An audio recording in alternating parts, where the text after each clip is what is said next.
Once a gal was dreamy, Dobie. Once a gal was creamy, Dobie. Once a gal to call his own.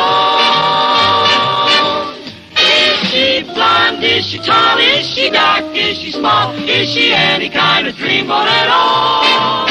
No matter, he's hers and hers alone. Dobie, Dobie.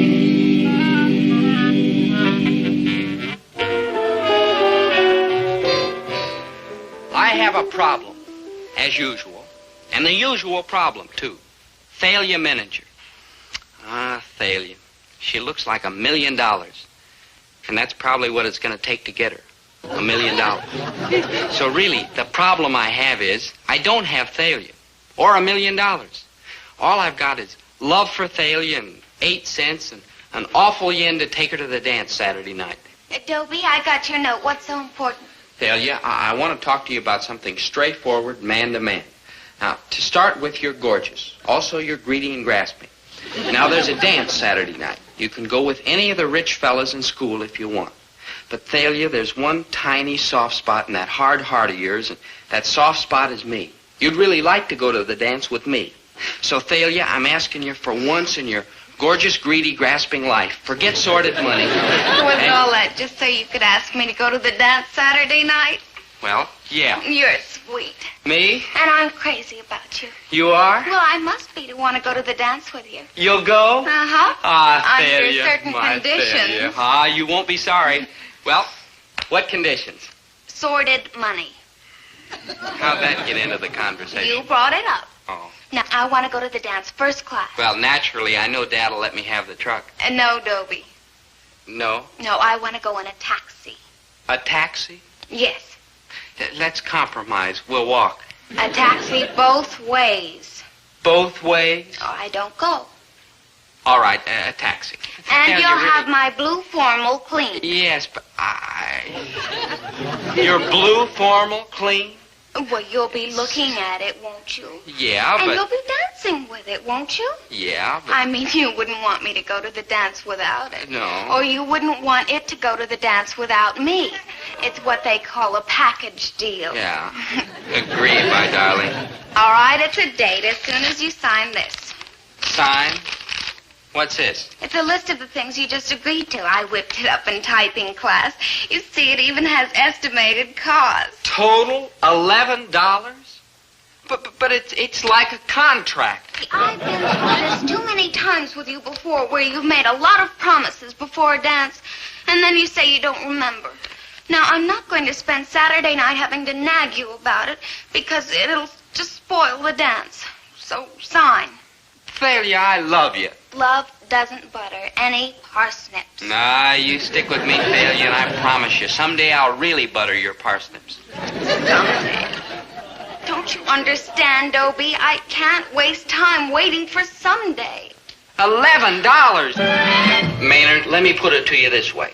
I had absolutely no trouble wrapping myself around her little finger. Okay, so she outsmarted me for $11. But if she can outsmart me for $11, I ought to be able to outsmart my father for $11. Impossible? Nothing's impossible. Why, just a few years ago, nobody thought you could hit the moon with a rocket. What? Maynard, one of these days they may not miss. Of course, hitting the moon's a lot easier than hitting my father for $11. $11? $11? I gotta have it, and you're gonna get it. Now, Herbert, be reasonable. The least you can do is listen. Okay, so I'm listening. Reason with your old dad. Well, look, I need it for the dance Saturday, and I can show you right here what I need every penny for. First, 2 dance tickets, $1. That sounds okay. Yeah, you want to give it to me with each item or all in a lump? Oh, I will probably give you several lumps. Read on. Taxi. Taxi. In school, when they should be studying, they send them to gym. But come Saturday, they got to take a taxi to a dance. Why can't you dance your way to the dance? Taxi, $2. $2. What, are you and her going to go in separate taxis? And orchid corsage, $3. Ooh, orchid corsage, $3. Ha ha ha! I didn't even say anything funny, but ha me some more. 2 dinners at the Biltmore Coffee Shop after the dance, $4. That's right, boy. Think big. That's my old And man. you're ready to eat small, I know. Well, you've come to $10.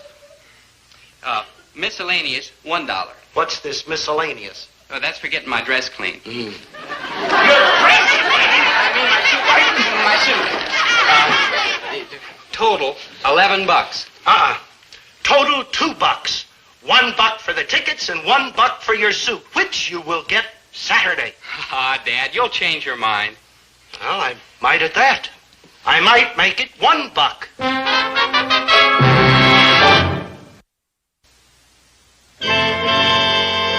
You see how I handle things? I've really got it here. A headache. I haven't got the $11, but I'm still holding on to Thalia by the tips of my bleeding fingers. I talked her into a 24-hour extension on the contract if I get her formal clean. And I found just the place. A new cut-rate shop on the other side of town. There you are. Now you've saved a whole $1. No, now, don't try to thank me.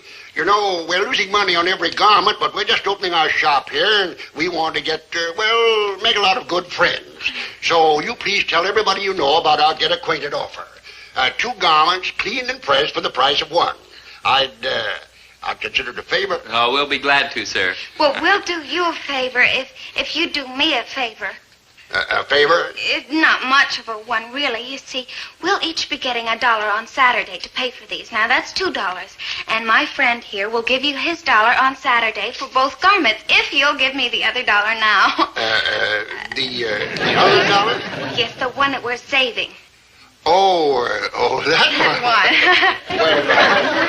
Well, how come you get it? Well, because it was my idea. Oh. Thank you. And I'll be sure and tell everyone at school about your shop. All right. Bye. Thank you. Goodbye. Bye. Bye-bye. Wait. I just got an idea that'll make us both very, very rich. Yeah? I don't like this.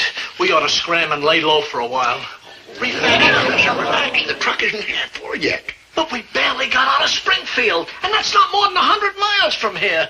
I don't like it, Edwards. What could be safer? We bring us a lot of clothes in that cut-rate offer, we load them in the truck, and we disappear before the public ever tumbles. Yeah, but the police will tumble eventually. Then they'll start looking for us. The first... What's so funny? That young girl that I just waited on. Smart, nervy. What a con woman she'd make. If only my daughter turned out like that. I didn't know you got a daughter. Yeah, social service worker. Now, we'd be the agents for this shop. Don't you get it? I haven't even gotten that 2-for-1 I yet. keep telling you that was honest. Now, look, we'd be the shop's agents and collect commission. You got a pencil and paper? Well, you forget about that 2-for-1.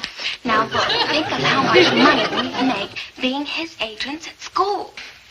Agents in schools? Why didn't I think of that before? Agents in school? Why, they'll hustle clothes from all the kids in school. Don't you get it? We'd get clothes from every kid in school. Don't you get it? Could I talk to you for a moment? Why, certainly, young lady. How would you like to have agents working in a school? Agents working in the school? Yes, bringing in clothes for you to clean and press. Well, my goodness me, that'd be wonderful, but who'd ever do that? Well, my friend Mr. Gillis and me. This is Mr. Gillis, how do you and do? I'm Miss Meninger. Well, how are you? My name is Edwards. Well, I want to tell you, I'd appreciate it. Appreciate it? Your kindness. Well, I was thinking of a commission. Commission? Well, yes, on the money you get in for the clothes that we bring you. Oh, well, goodness me, I don't know if I could afford a commission. Well, you said you wanted to make friends. Now, what's 10%? 10%. 7.5%. 5%. It's a deal. For 7.5. You know, I'm so happy with this idea. I'll tell you what, you so impress me, I'm going to give you 10% commission. Now, if you'll pardon me, I want to go and give my partner the good news. Oh, Thalia, the way you took him in, you're wonderful. Yes, partner. Really? 50-50. Why, we're bound to make $11 apiece by Saturday. And then you can take me to the dance. Really? On your share. Yeah, I thought we're partners. Well, we are business-wise, but not socially. Why'd you give him 10%? Who's going to give him anything? Oh, we will make a fortune. Yeah, all we got to do now is get the business. But they just got it.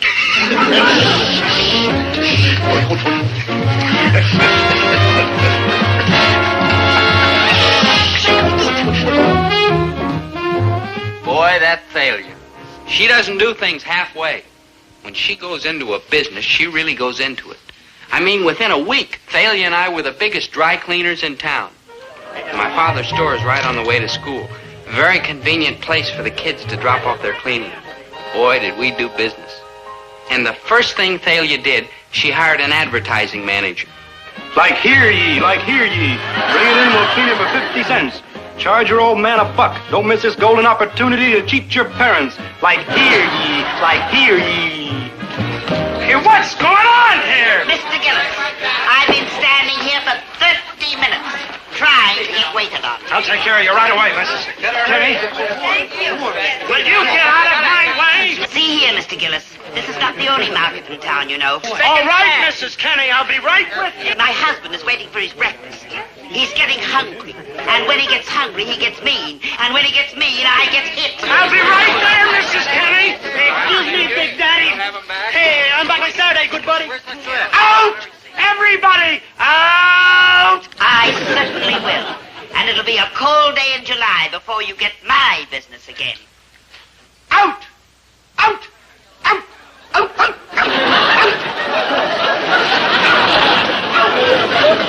What is all this, dear? It's a loony bin, that's what it is. You've been trying to bankrupt me for years, boy. It looks like you finally done it. Bankrupt? Why, there's a fortune here, Mr. Gillis. Fortune for who? I'm not in the old clothes business. I'm in the grocery business, or at least I used to be. Why is everybody leaving their clothes here, Dobie? Well, because it's closer than the cleaners, Mom. We take them over to the cleaners later. And they charge 50 cents a garment, and we get 10% on each garment. Yeah. How much is that a piece? Well, so long, Mom. So long, Dad. We got to get to school. I'll see you later. Hey, just a minute. Just a darn minute. Who's going to clean all this junk out of here?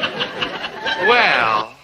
Well, I thought that while you were out making your deliveries in the truck this morning that you could drop the clothes off at the cleaners. Me? Well, it's only about 3 or 4 miles out of your way, and it's such a lovely day for a drive. And just think you'd be giving Dobie a new start at life. Listen, you may be too smart for dimwit here, but you're not too smart for me. Well, yes, she is, Dad. Yeah, that's a fact, Mr. Gillis. Goodbye, Mr. Gillis. So long. Well, say it. Say what? I'll give you a hint. I gotta. Kill that boy. Yes, sir, that Thalia figured out everything. Every little detail. Except one.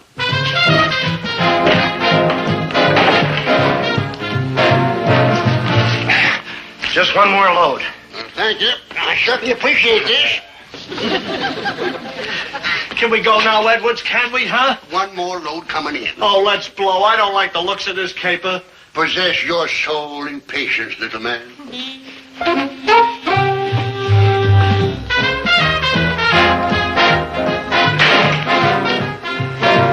Well, that's all of them. It's mighty kind of you, sir. Mighty neighborly. Hey, what about a receipt?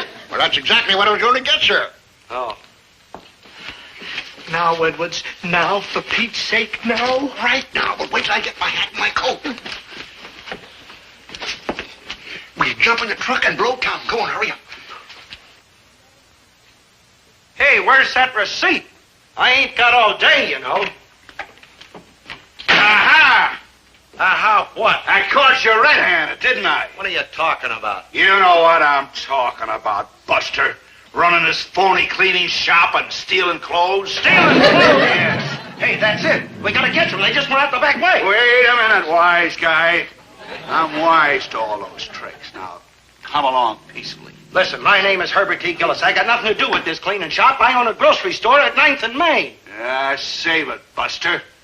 Don't make me use no violence. All right, take me down to my store. My wife will identify me. I keep telling you, I'm wise to all those tricks. All of them. If you're scared I'll run away, put the cuffs on me. Of course he's Herbert T. Gillis, officer. I'm Dobie Gillis. You shut up! Believe me, you heard what my wife said. Your wife? Who are you trying to kid, Buster? You mean your gun mom? I've seen that type of dame before. Plenty of them. Listen, you turn me loose, you fathead, or I'll have you pounding a beat out in the sticks. What do you think I'm doing now? Turn me loose, I say. I know my rights. I am a veteran. Pipe down, all of you. And nobody move until the chief arrives. Well, here he is, Chief. I caught him red-handed. And as for the dame, I think she's the brains of the whole outfit. Really? Chief. You heard me. Take off those cuffs. Oh, you did a great job, Mulcahy.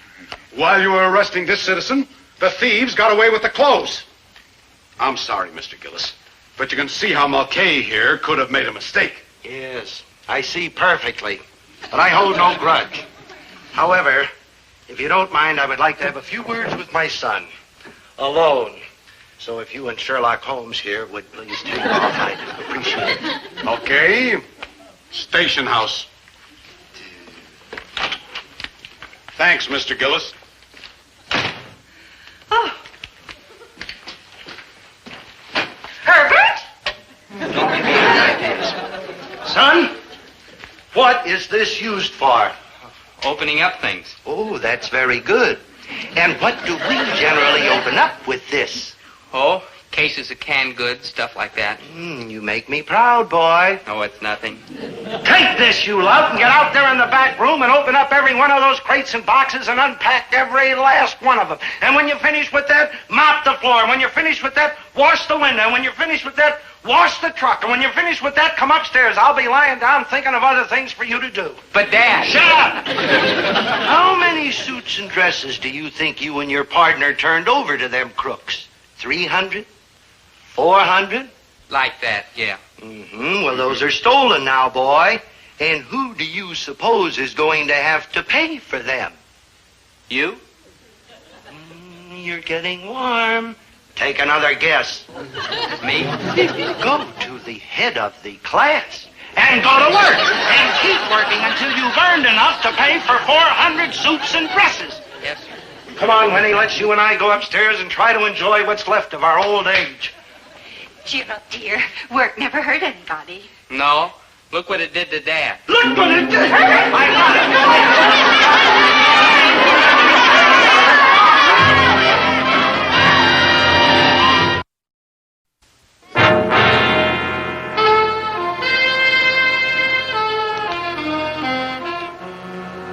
it. Hey, good buddy. Maynard, you know what these are? Hands? On my hands, Maynard. You know what those are? No, good buddy, but they look terrible. Blisters. Blisters and calluses from working. Working? You? My father's making me work in the store till all those clothes are paid for. You can't do that, man. There's laws in this country.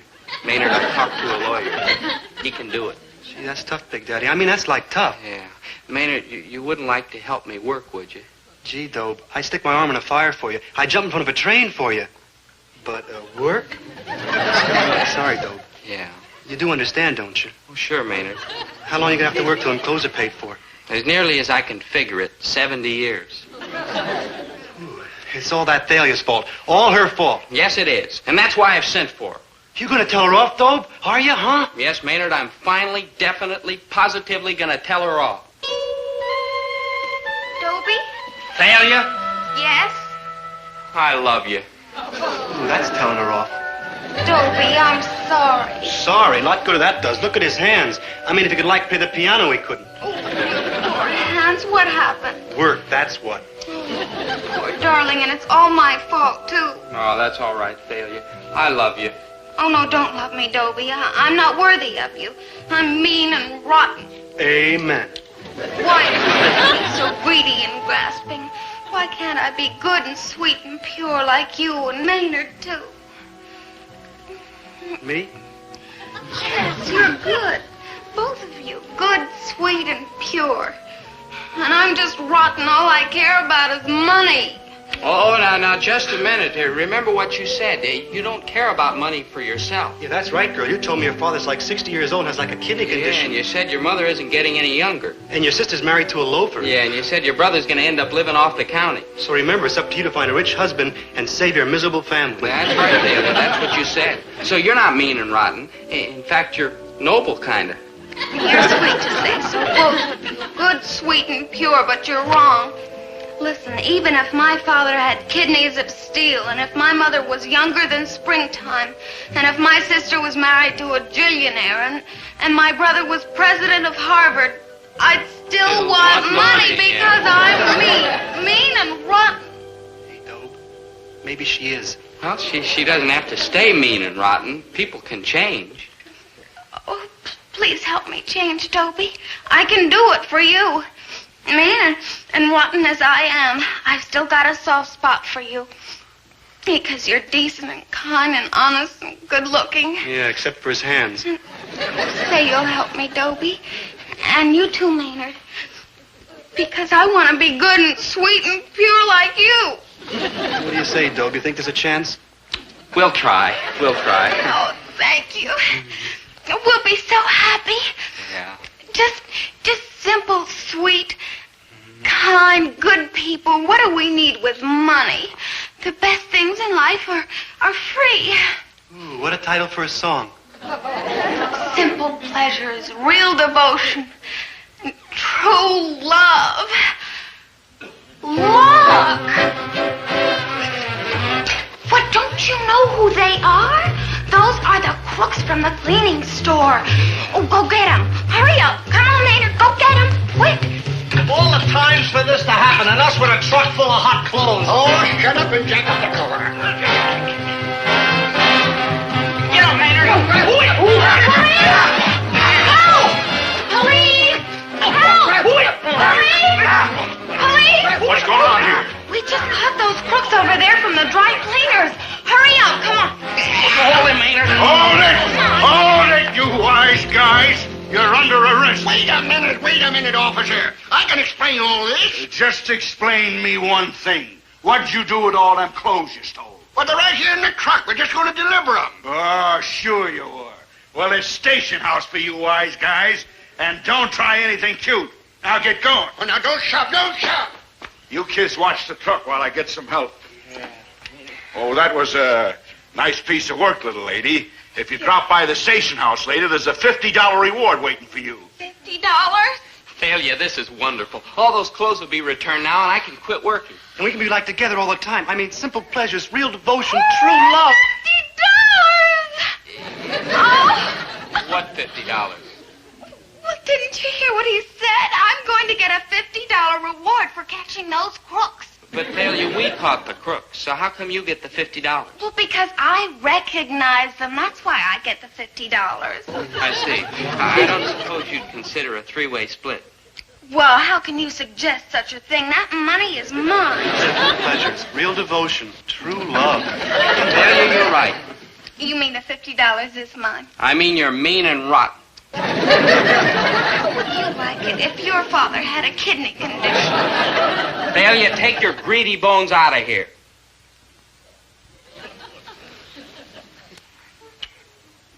Am I really mean and rotten? The meanest. The rottenest. You're right, Dobie. I decided to split the money. 3 ways? Now, just a minute. Fair is fair. I was thinking that I should get like $40, and you and Maynard can have $5 apiece. Grab it, Dobe. You're never going to get a better shake from this one. No. And then you can take me to the dance Saturday night Thalia, with baby. your $5, and you'll have my blue formal clean.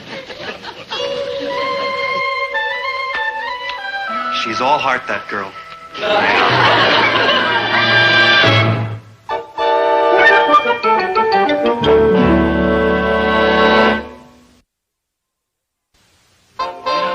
Hey, Big Daddy. Have like a ball at the dance? Great. Thalia was a perfect lady. Yeah? She sure was. She let me lead twice. Yeah, everybody was talking about it. Yeah. Hey, did you make her take her home in a taxi? Of course not. In fact, she was very generous. She got her father to lend me his car. No kidding. Yeah, and she only charged me 40 cents an hour and 6 cents a mile. She's all heart, that girl. Yeah.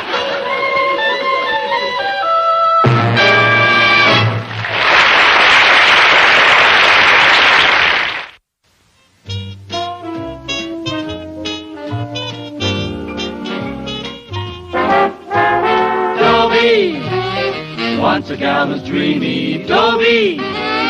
Once a gal was creamy, Dobie. Once a gal to call his own. Is she blonde? Is she tall? Is she dark? Is she small? Is she any kind of dreamboat at all?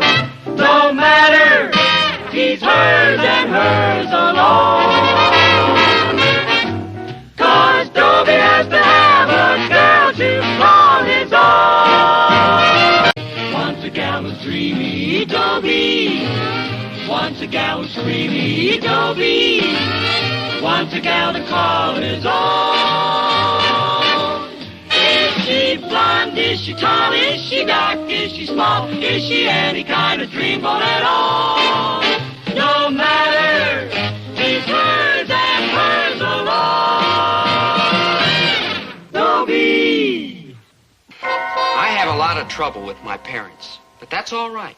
I mean, what are parents for but to give you trouble? What bugs me is that I'm having trouble with other people's parents, and that's not fair. I mean, parents ought to stay on their own kids' backs and keep off strangers. Now, you take Mr. and Mrs. Ellingboe. They're Clotilde Ellingboe's mother and father. Clotilde! I told you they wouldn't like me. Mother, Daddy, I'd like you to meet Dobie Gillis. How do you do, sir? See? And this is my brother, Arthur. Hi. You don't look familiar. Do you spend much time around the library? Well, no, not this year. I do, in the mathematics department. Arthur is up to quadratic equations. Oh, they're nice. Gillis.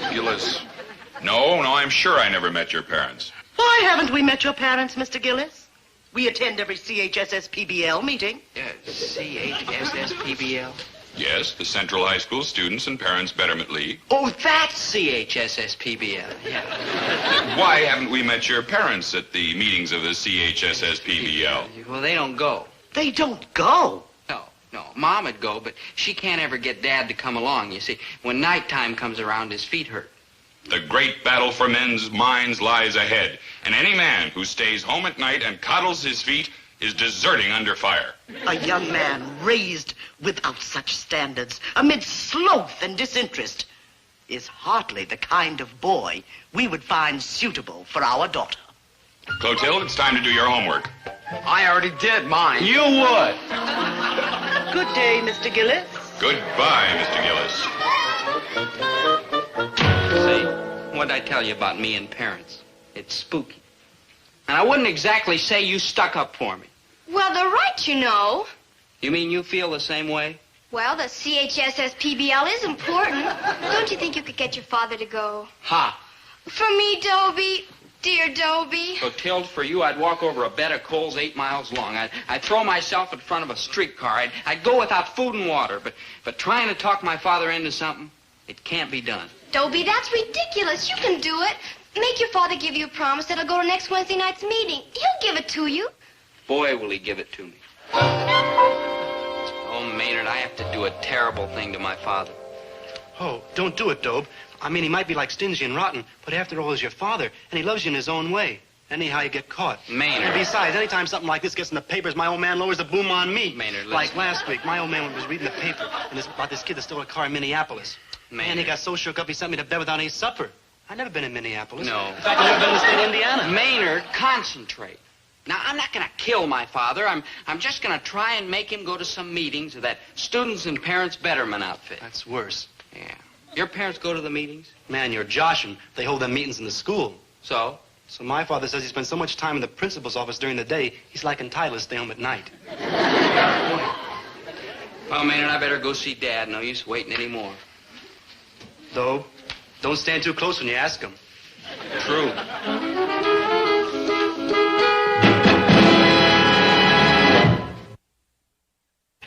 CHSSPBL.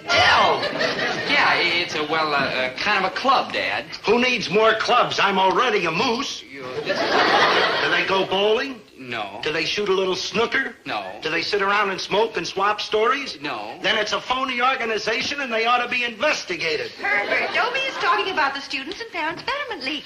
They do very worthwhile work. I'm glad I'm a moose. Dad, I'm just asking you to go to one of their meetings. Don't get sore. Sore? Who's sore? It's a perfectly reasonable request. I'm glad you're taking that attitude, dear.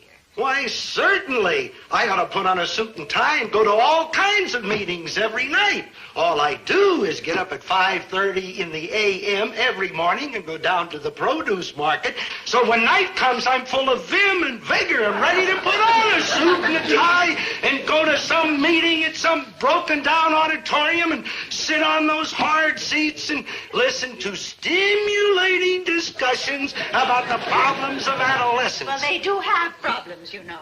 Oh, I know. And I know how to solve them. Just give me a sawed-off baseball bat about yay long, and I will turn this adolescent into the most well-adjusted kid you ever saw. A little lumpy, maybe, but well-adjusted. Herbert, you are not being very progressive.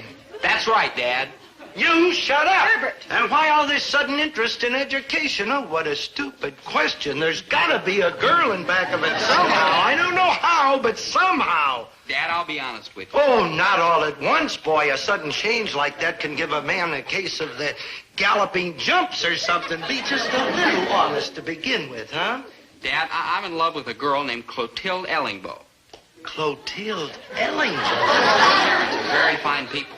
Unlike your parents, who are axe murderers. Herbert, be quiet. I happen to know who the Ellingbos are. They're very active in all kinds of worthy causes. Well, he says that any father who doesn't take an interest in his child's education is no better than a slacker. Slacker? Listen, I enlisted and wound up a first sergeant with a good conduct medal. He was probably riding a disc in the Pentagon. Actually, Daddy was a PT boat commander. Oh, an officer, huh? It figures. Herbert, will you listen? For years I've been trying to tell you the same thing. Helping with Dobie's education is very important. And for years I have been trying to tell you the same thing. My feet hurt, my legs hurt, my back hurts, my arms hurt, my head hurts. No wonder your head hurts. Open it up. Let in a little fresh air. Fresh air in my head? New ideas, new thoughts, stimulation. That's what you need. What I need is to lie down. Nonsense. When's the next meeting, dear? Wednesday night. We'll be there. Thanks, Mom. And, Dad, it won't be too bad, honest. You may think your soul's dead, but believe me, somewhere a tiny spark still burns. Now, listen. Keep that thought, Dad. I gotta kill that boy. I just can't.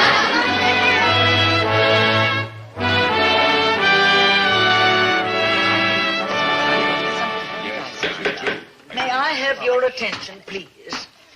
Well, as you know, we have postponed the meeting of our regular Student and Parent Betterment League so that we may devote our entire discussion to our annual musical review, which is quite widely known now as the CHSS-PBL Capers. Well, Mrs. Kenny here has again agreed to give her delightful rendition of She Was Poor, But She Was Honest, which we've all known and loved for the past 15 years. The old ones are the best, I always say. Thank you.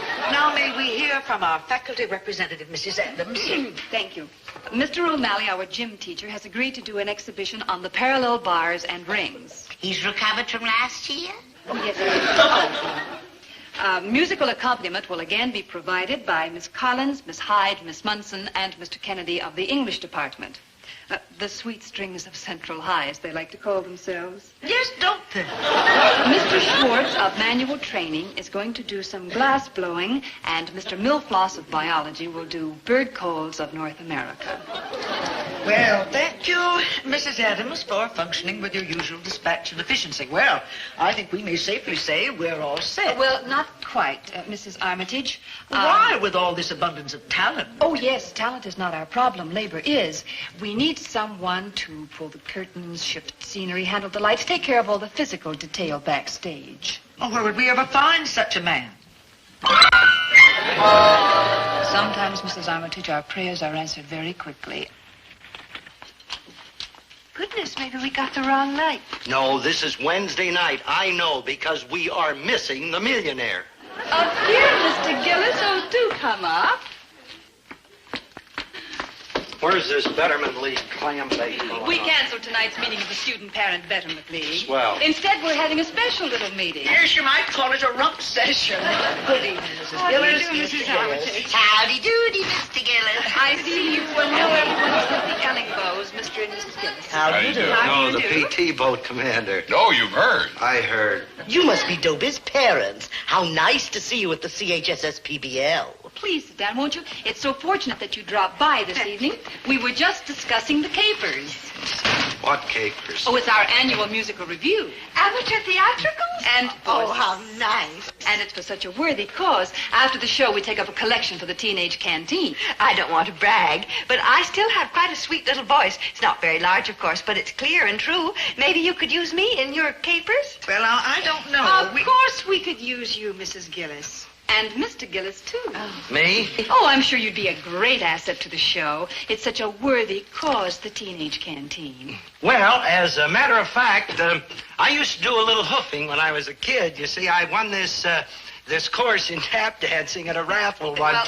As a matter of fact, Mr. Gillis, we have all the talent that we can use, especially since we've added Mrs. Gillis to the cast. I know just what I'm going to do. A lovely old song about a shepherdess and two little lambs. Mr. O'Malley is going to give an exhibition on the parallel bars, and Mr. Swartz is going to do some glass blowing. Well, as you said, you are really loaded with talent. What do you want from me? To assist me. I'm the stage manager, you see, and you will assist me. You know, the little things that one does backstage. Like pulling up curtains, shifting scenery, tending the lights, pushing a broom, little things like that. Uh-huh. Don't you? Of course you can. Oh, I gotta get...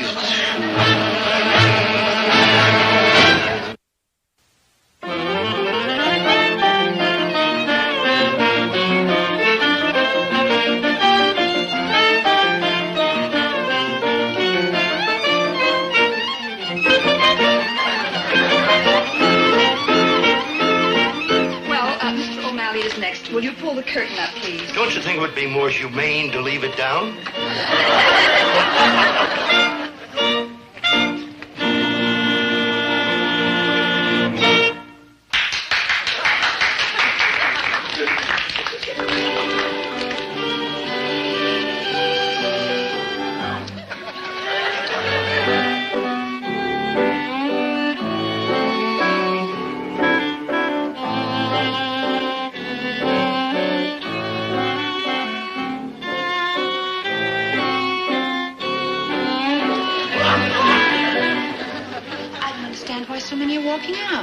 Basic law of human nature, self-preservation. We have some very nice acts. Acts? What acts? A couple of fat dames out there playing chopsticks on a pile of masons, drawing some bald-headed galoot with glasses, gargling the mating call of the tough-headed ibis. Those weren't acts, those were major disasters. We're not professional entertainers, we're only amateurs. Oh, you can say that again. Mr. O'Malley's finished his act. And that took nerve. Mr. and Mrs. Ellingbow, you're on. And Arthur.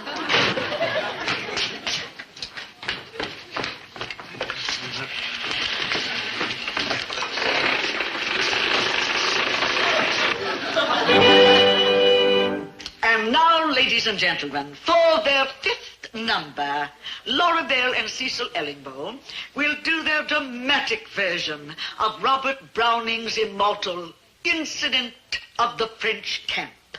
They will be assisted by Master Arthur Ellingbow. You know, we French stormed Ratisbon. A mile or so away on a little mound, Napoleon stood on our storming day. With neck thrust out, you fancy how, legs wide, arms locked behind, as if to balance the prone brow, oppressive with its mind. Just as perhaps he mused, My plans that soar to earth may fall. Once my army waver at yonder wall. out twixt the battery smoke there flew a rider, bound on bound.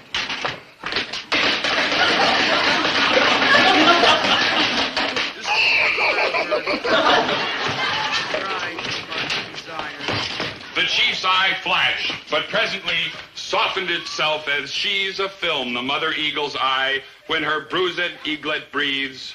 But just Dude, this is criminal. This is worse than that glass blower. Didn't anybody ever tell that guy not to inhale? Any blood came to joke about. You You've been looked liquid twice diet for ere you months. saw You know where you made your mistake? You should have taken up your collection from the teenage canteen before the show started. By the time this turkey is over, there won't be a soul left in the house. Please, Mr. Gillis, the Ellingbows are trying hard to be heard. You are wounded. Nay, his soldier's pride. Touched to the quick, he said, I'm killed, sire. and his chief beside, smiling, the boy fell dead. Go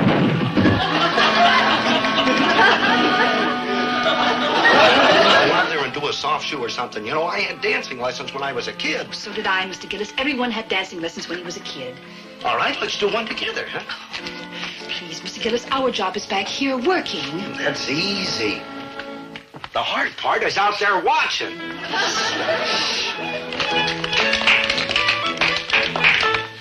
Rather effective, don't you think? Marvelous, just marvelous. Oh, how can such big black lies come out of such pretty white teeth? Look, why don't we go out there and hoof before they empty the house? Oh, please, Mr. Gillis. I'm thinking of a little town where birds are singing, bells are ringing on the hill. I see you in that simple town, the memories bringing round my heart that old love thrill. I close my eyes and wander, in dreams I go back yonder. It seems I'm with you still by the mill. Where they made sweet cider, I made sweet love to you. Millwheel was turning as I sat there yearning for one kiss, the sweetest I knew. On the hill, from the old town chapel, those evening bells would chime. That golden November sweet cider time when you were mine. Oh, no. Come on, lady, dance with me, please. No, be quiet. For the teenage canteen, for the sake of sweet charity, before they tear this place down as a menace to public health. Come on, dance with me while there's still some people out there. On the hill, from the old town chapel, those evening bells would chime. I always remember that golden November, sweet cider time when you were mine. Sweet cider time when you were mine.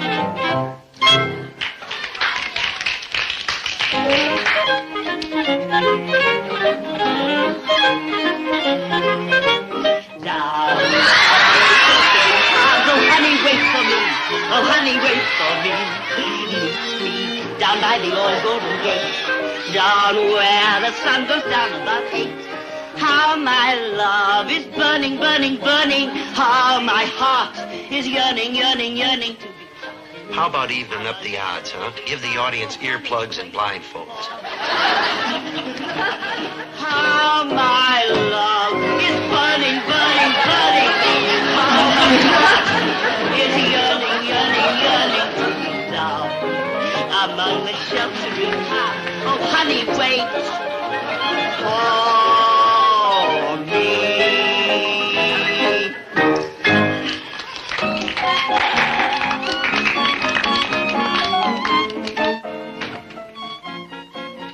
Well, doesn't she look pretty, Mr. Do you mind if I use 2 little lambs in this number? It will give it a touch of realism. Real lambs?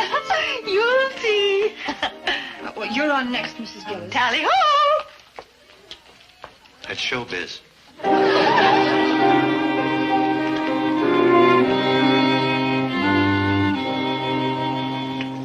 Down in the mead, where on it lay his pipe to the lambkins. Oh, Lord, let them stay, though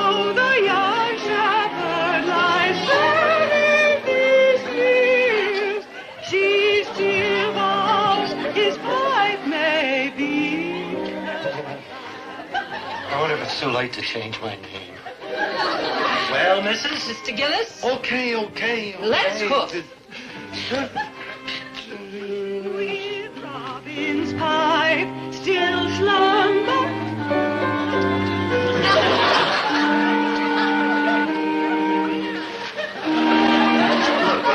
I'm sorry. Don't apologize, dear. I was gasped. Oh, I wouldn't say that. I would. Well, you ready? Oh, well, what about costumes? We can't dance in these clothes. Mrs. Adams, for the Lincoln-Douglas debate, will these costumes do? The costumes will do very nicely.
Meeting to investigate serious charges made by certain members of the Betterment League. Well, I Quiet, please. One at a time, please.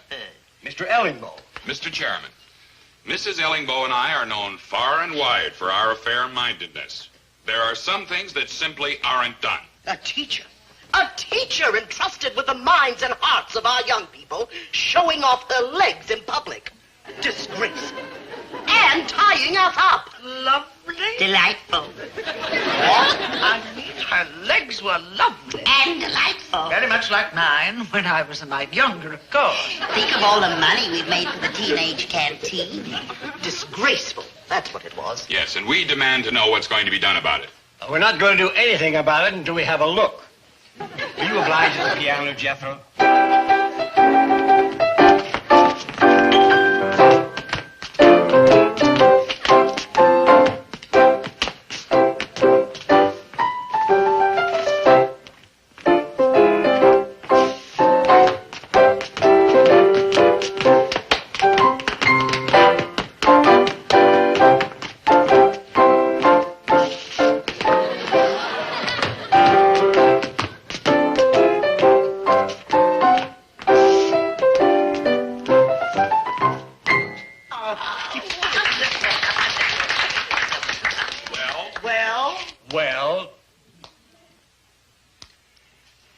No jada jada jing jing jing.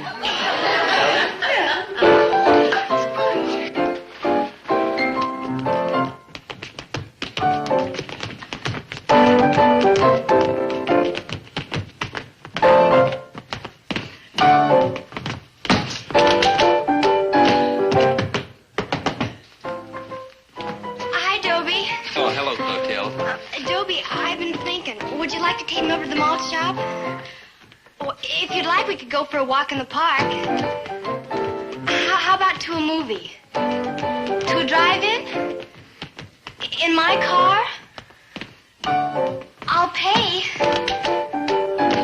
Dobie, you haven't even heard a word I've said. Oh, sure I did, Clotilde. Say, he's pretty good, isn't he? I mean, considering his age and the condition of his feet. Yes, sir. I'm real proud of Dad.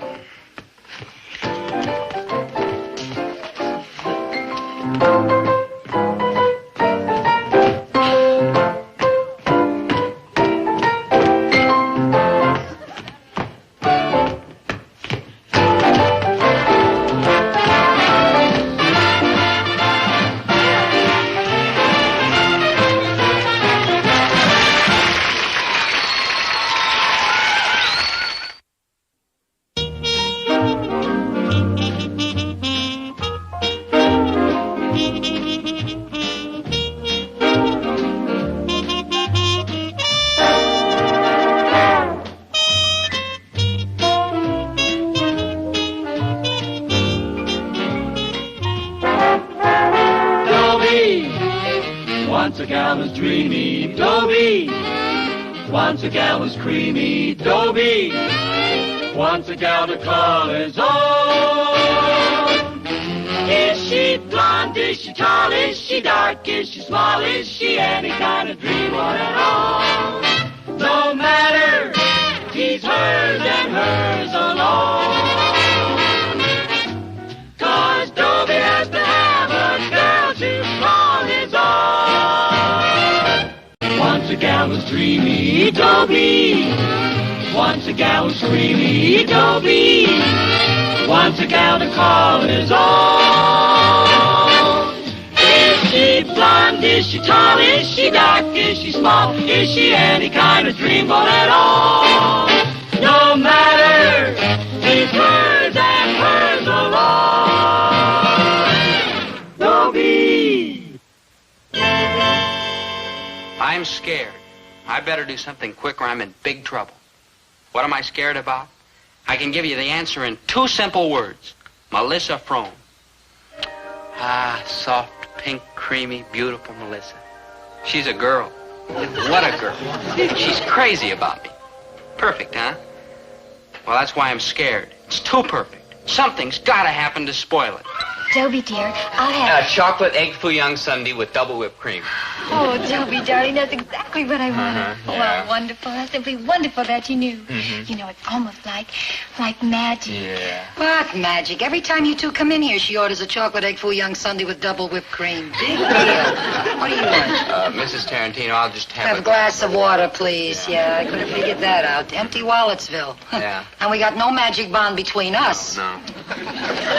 Tarantino was certainly impolite. I think you ought to report her to the manager. Oh, I couldn't do that. Well, then I will. No, Melissa. No, try to see it her way. She works so hard all day long, and how much can she make in here? In our circle of dimes known as a lavish tip. Oh, I never thought of that. And what's her home life like? I mean, if Mrs. Tarantino has to work in here, it means Mr. Tarantino needs her help. She's probably sick. Who knows? Probably lying there in bed staring at the ceiling encased in a plaster cast. Oh, the poor man. The poor woman. Running around in here all day, her back and her head and her feet must be... Oh, bless you, Sonny. That's the first kind word I've heard since I come to work here. Huh? You know, if I've been yapping at you, it ain't me, kid. It's my feet. They're doing the screaming. Oh, well, tell him I understand. Yeah, I understand. That's the first good laugh I've had all week. Yeah. You're okay, kid. Yeah. Hold on to him, girlie. Good men these days are hard to find.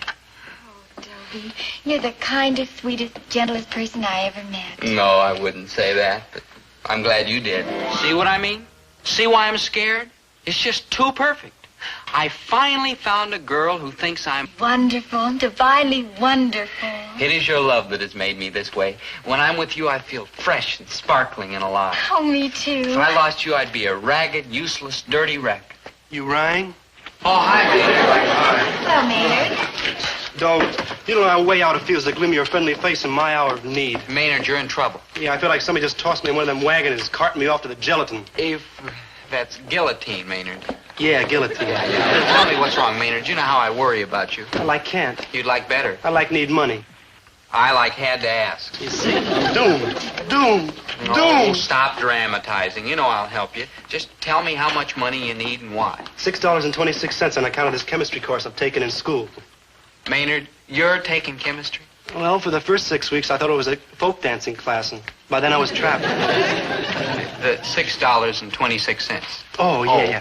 Now, get this picture. Uh-huh. I'm in the chemistry lab, see? Mm-hmm. We're like working on an experiment. Yeah. And the place is like crawling with chemicals. Uh-huh. And I'm pouring and mixing. Yeah. And everything's steaming and gurgling. And fuming and bubbling. And foaming and frothing. And then it happened. You mixed the wrong chemicals and... Not then. No. But when I poured the milkshake from my thermos bottle into it... Then. Boom! Boom! The whole place looked like Hurricane Maynard. Maynard. So you need the $6.26 to pay the school for the broken equipment. Man, like you should have seen it. Maynard, enough. Here, be careful. It's practically every penny I own. Gee, thanks, Bob. Yeah. Maynard can get himself into the most ridiculous situation. You're like a real human being. Dobie, you're so warm and kind to waitresses and so Yeah. generous to your friends. Uh-huh. You've got a heart as big as... All outdoors? Oh, at least. Yeah, well, Maynard needed the money. Oh, my gosh, the money. The money? Yeah, I was saving it to buy our tickets for the Kingston Trio Saturday night. Oh, if I don't see the Kingston Trio, I'll die. Oh, can't you get some money from your father? Surely you jest. Oh, I'll die. I'll get the money from my father. Get money from my father. Get money from my father. Get money from my father. Get money from my father. Get money from my father. No matter how you say it, it sounds impossible. I gotta kill that boy. I just got Dobie just made a simple little mistake. Leaving a chocolate ice cream bar on the cash register is a simple little mistake. He was probably just taking some money out of the register and he just happened to leave his ice cream bar. What's so wrong? What's so wrong? 1, he was helping himself to the cash register. 2, he left a chocolate ice cream bar for change.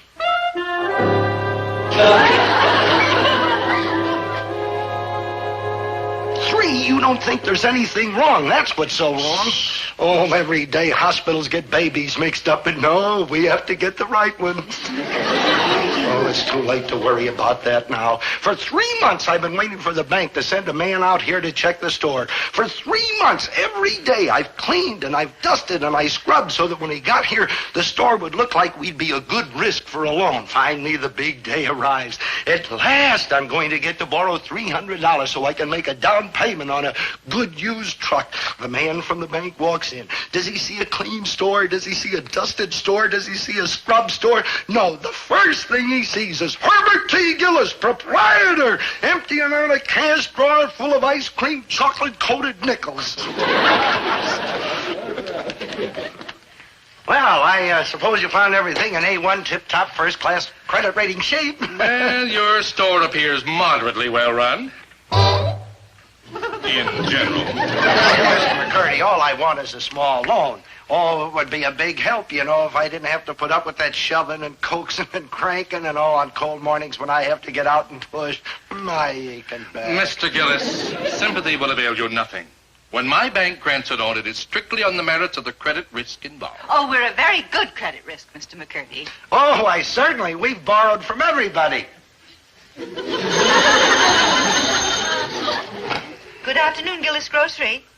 Mr. McCurdy, just a moment. Oh, thank you. I asked them at the office to refer my call to this Help number. yourself. Hello? Yes, this is McCurdy. If the money is not on my desk by tomorrow morning, I'll have no alternative but to foreclose the mortgage, Mrs. Tarantino.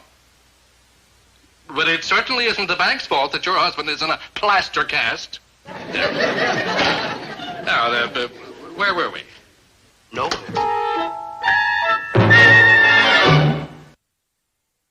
Hi, Dad. Mom. Son, why don't you go out in the park and play a little football? Football season's over, Dad. And how about a few innings of baseball? Oh, baseball season hasn't started yet. Chase the barrel, then. Now, let me find an answer to that one. You're acting funny, Dad. Aren't you feeling well? Not lately. Mr. McCurdy, this is our son, Dobie. Hello, Mr. McCurdy. Dobie, Hello, why young don't you man. go upstairs and get yourself something to eat out of the icebox? Oh, thanks, Mom, but there's plenty down here. This sort of fouls up the store's bookkeeping, but business has been so bad lately, it doesn't make much difference. Dobie, dear, I have a wonderful idea. Why don't you and I go for a walk around the block? You need the exercise. Oh, no, Mom, I Well, don't then need I the need the exercise. exercise. Goodbye, Mr. McCurdy. Goodbye, Herbert. Daddy, I don't intend to wait in the car any longer. I'm dying to get to the stables and break that stallion's spirit. Mr. Gillis, this is my daughter, Mignon. Oh, I'm very happy to know you, miss. Could I get you a cold drink or something? Anything you want? Him. Him who? The boy who was just dragged out of here. The cute one with the blonde hair and the weak chin. Gillis, you must mean your son. Dobie? Look, miss, why don't you give yourself a break and settle for a cold drink? Daddy, tell Mr. Gillis to arrange an introduction.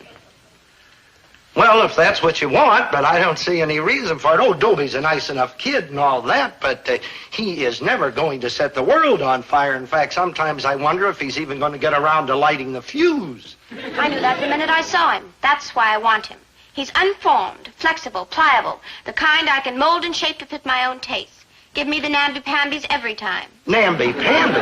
Now, just a minute, miss. He may be a namby-pamby, but he is my namby-pamby, and nobody's going to call him a namby-pamby but me. Mr. Gillis, you are, I believe, applying for a loan. That has nothing to do with my son. Has it, Mr. McCurdy? Has it?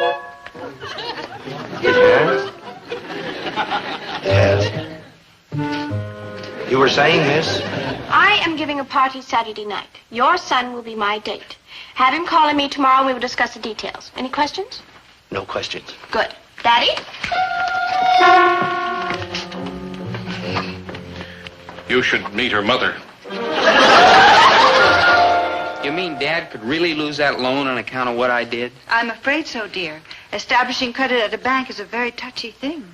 Mom, I really goofed, don't I? I guess I'm just no good. Oh, that's not true, dear. You're a good boy. You're just a little thoughtless. Just a lot thoughtless. I've got to do everything I can to help Dad get the loan for that new truck. Poor Dad, he's so overworked and tired and decrepit and worn out. Dobie, dear, your sentiments do you credit, but you make him sound awfully old. Well, Mom, he's pushing 45. Well, dear, so am I. Mom, I better help you home. No, thank you, dear. I think I can manage very nicely all by myself. Just come along. Like, hi. Oh, it's only you, Maynard. Oh, it's only you, Maynard. Every place I go, it's like the story of my life. It's only you, Maynard. Maynard, I didn't mean it that way. Like, how else could you mean it? It's only you, I was Maynard. expecting somebody else. I heard the door open. It wasn't the person I was expecting. Here, have a piece of candy. Sure, Bryce. It was It's only you, Maynard. No, that's wrong. Maynard, I didn't mean to hurt you. Security's still here. Oh, it's only you, Maynard. It's only you, Maynard. What's Maynard? What did I do? Why, what is it? Dad, I want to talk to you. And I want to talk to you, Dad, boy. I spent half Now, my I know life I've been looking for asking you to excuses do a get out lot of of work, things. and I wouldn't like blame you if you never But asked on me top again. A friendly conversation between father and son? Not on your life. That father's trying to sell his own son. Are you selling your own son? Well, it's a cinch I'm not giving him away. Look, can you blame me for wanting to get in with McCurdy? His daughter walks in this afternoon, gets a look at the kid's kisser, and likes it. Why, I'll never know. So I make a date with him for Saturday night, and he is going to keep it. He owes it to his poor old father who supports him, who walked the floor with him when he had the colic, who had braces put on his teeth so they'd come in straight, and who will break every bone in his ungrateful head if he don't help him. Mom's right. I will not sell myself for money. I'm not asking you to. I will do it for you. Oh, I'd like to help, Dad, but you're asking too much. Yes, you are. Wait. Do me one favor. Just go over and see this McCurdy girl tomorrow. Just meet her. Just talk to her. That's all I ask. And then if you don't want to keep the date Saturday night, you don't have to. That sounds fair to me, Dobie. Oh, it is fair. Is it a deal, son? So my father thinks I'm a human sacrifice, huh? Well, I'm not. I mean, I'm human, all right, but if that mignon McCurdy thinks she's going to get me in her clutches, she's got another clutch coming. No, sir, I'm handling everything my way. Remember, Daddy, when he gets here, I'm handling everything my way.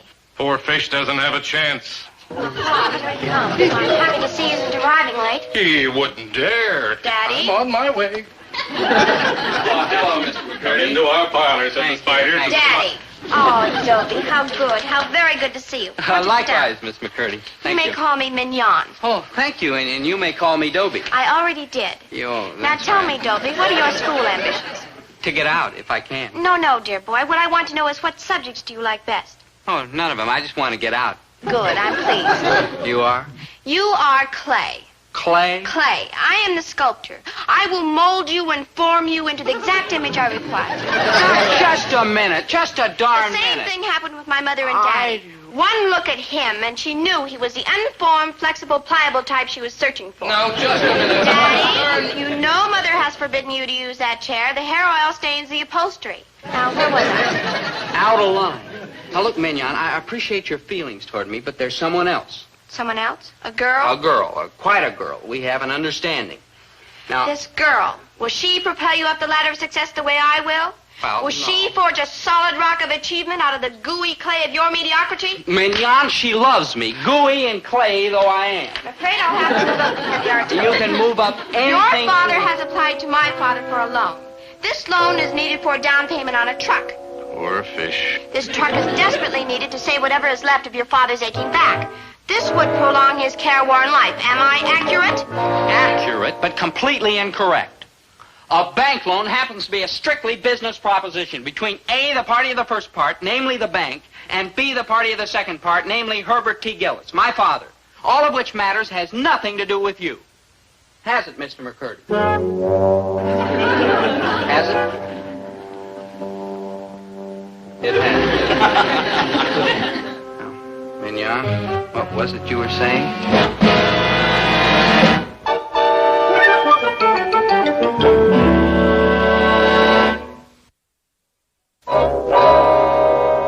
Here I am, caught on the horns of a dilemma. Boy. I mean, if there's anything you don't want to get caught on the horns of, a dilemma is it. Decisions, decisions, decisions. Melissa's beautiful and soft. Mignon is beautiful and hard. And my father's, well, what can you say about my father?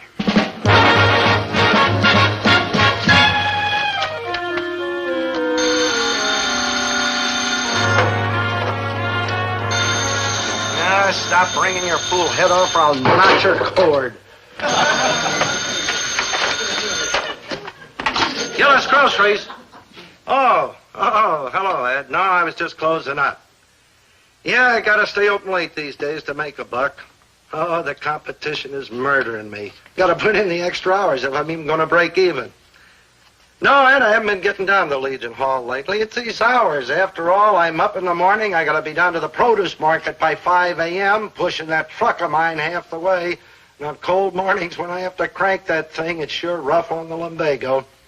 Then in the store all day, on my feet, which are killing me. Then after I close up, I gotta work on the books.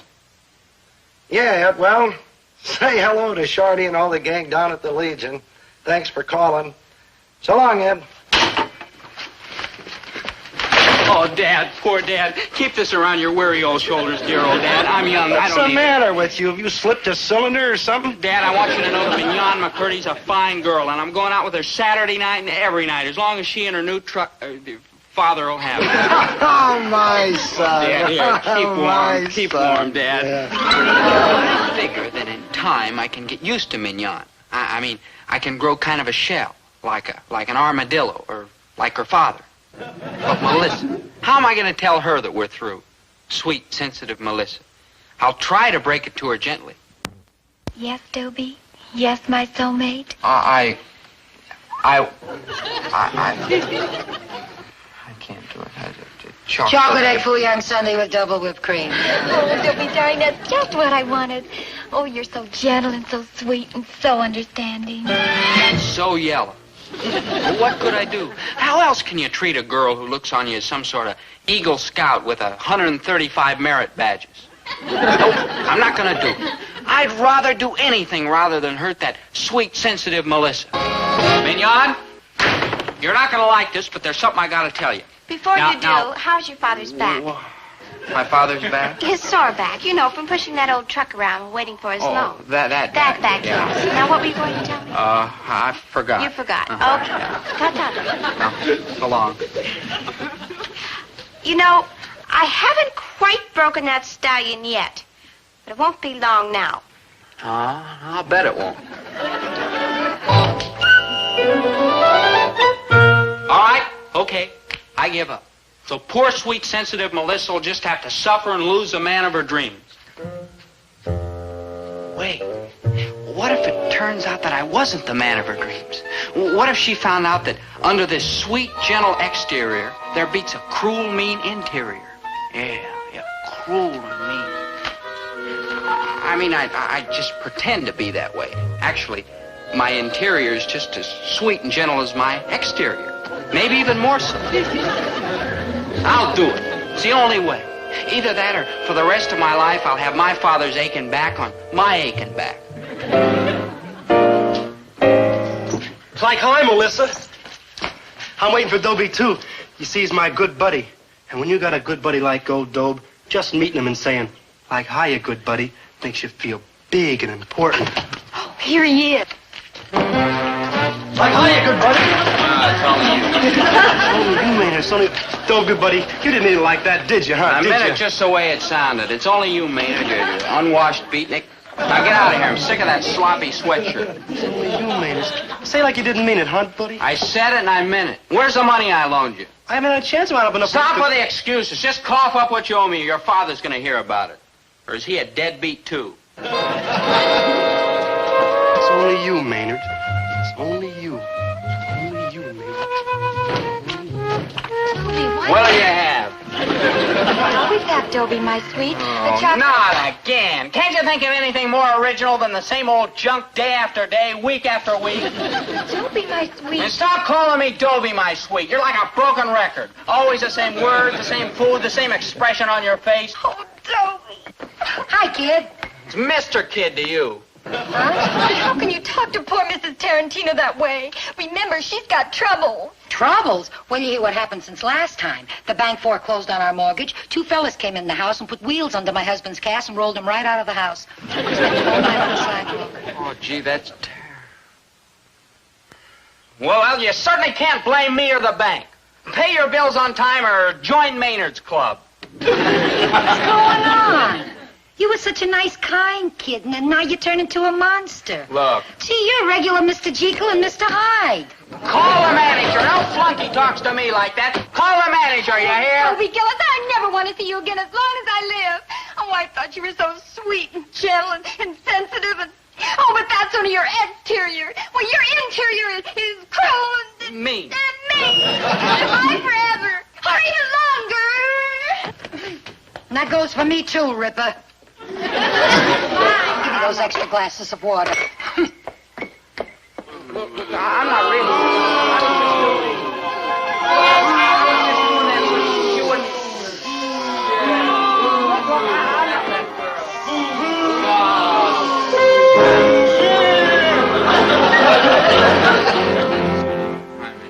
Hello, Dobie. I heard about what happened down at the malt shop. You were wonderful. Everyone says you were hateful. Beautifully, magnificently, delightfully hateful. Wait a minute, I didn't want to hurt those people. I only did it so Melissa wouldn't like me anymore. But Maynard's my friend, and Melissa's a sweet, sensitive, artistic girl, and Mrs. Tarantino's a nice lady who has to work hard for a living. Her husband's in a cast on wheels on the sidewalk somewhere. Dobie, good guys finish last. You've got to be hard and tough. Grab what you want. Oh, I can see you now. Stampeding stockholders, closing down on mortgages. Oh, but Dobie, you'll be the man I've always wanted. I'll tell Daddy to put through your father's loan at once. No. What do you mean, no? Negative, no. What about that old beat-up truck and your poor father's lumbago? You keep your hands off my poor father's lumbago. Dobie, I'm mad that you stopped talking back to me that way. No. No? Negative, no, Minya. No, I want my father to have that new truck, but not this way. No, I'll get up at 5 o'clock in the morning and go down to the produce market myself. I'll work, I'll slave, but I'm not kicking my friends in the teeth when their backs are turned. Be careful or you won't even get second portions at the poorhouse.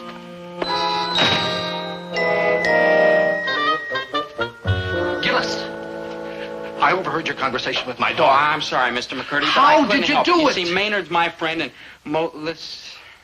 how'd I do it? Yes, how did you talk back to her like that? I've been wanting to do that to her mother for years, but tell me, my boy, tell me. You start off by saying no, and no. Try it. No.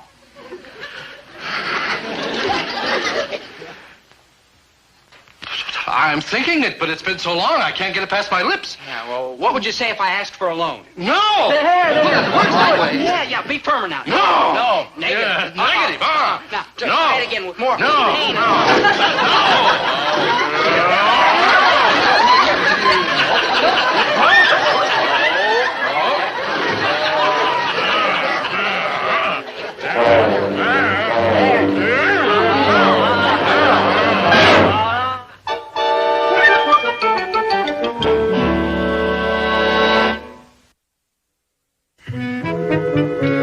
Well, it took a lot of untangling to untangle this tangled web, but it worked out pretty well.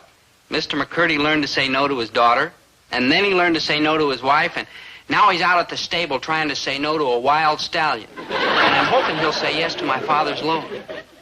But the important thing is that I straightened everything out with my old buddy, Maynard G. Krebs.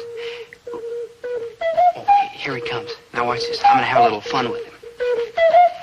Hi, good buddy. Maynard, it's only you. Oh, Maynard, only you. Maynard, it's a joke. I'll get a kick out of him if I said, Maynard, it's only you. Only you. Look, I was just kidding. Maynard.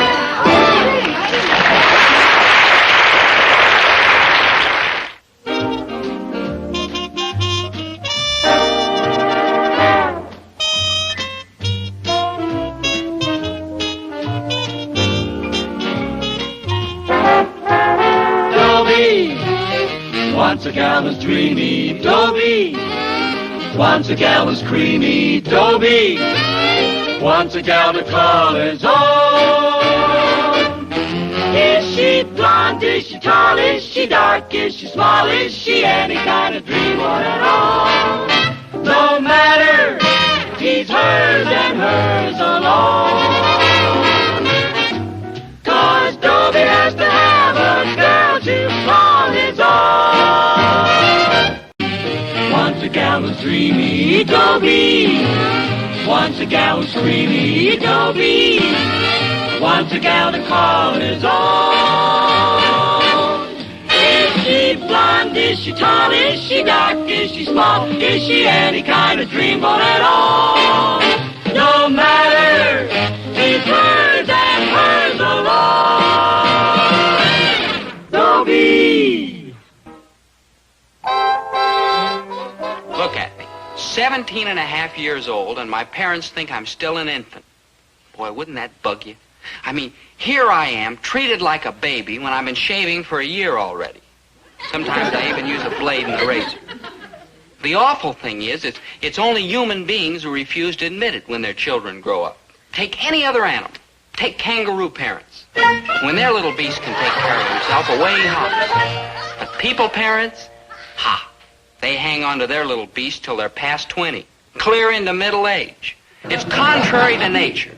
I mean, you show me one kangaroo who's 17 and a half and still hacking around the pouch. So where are you going to get another pouch with 6 meals a day and a loaded refrigerator built in?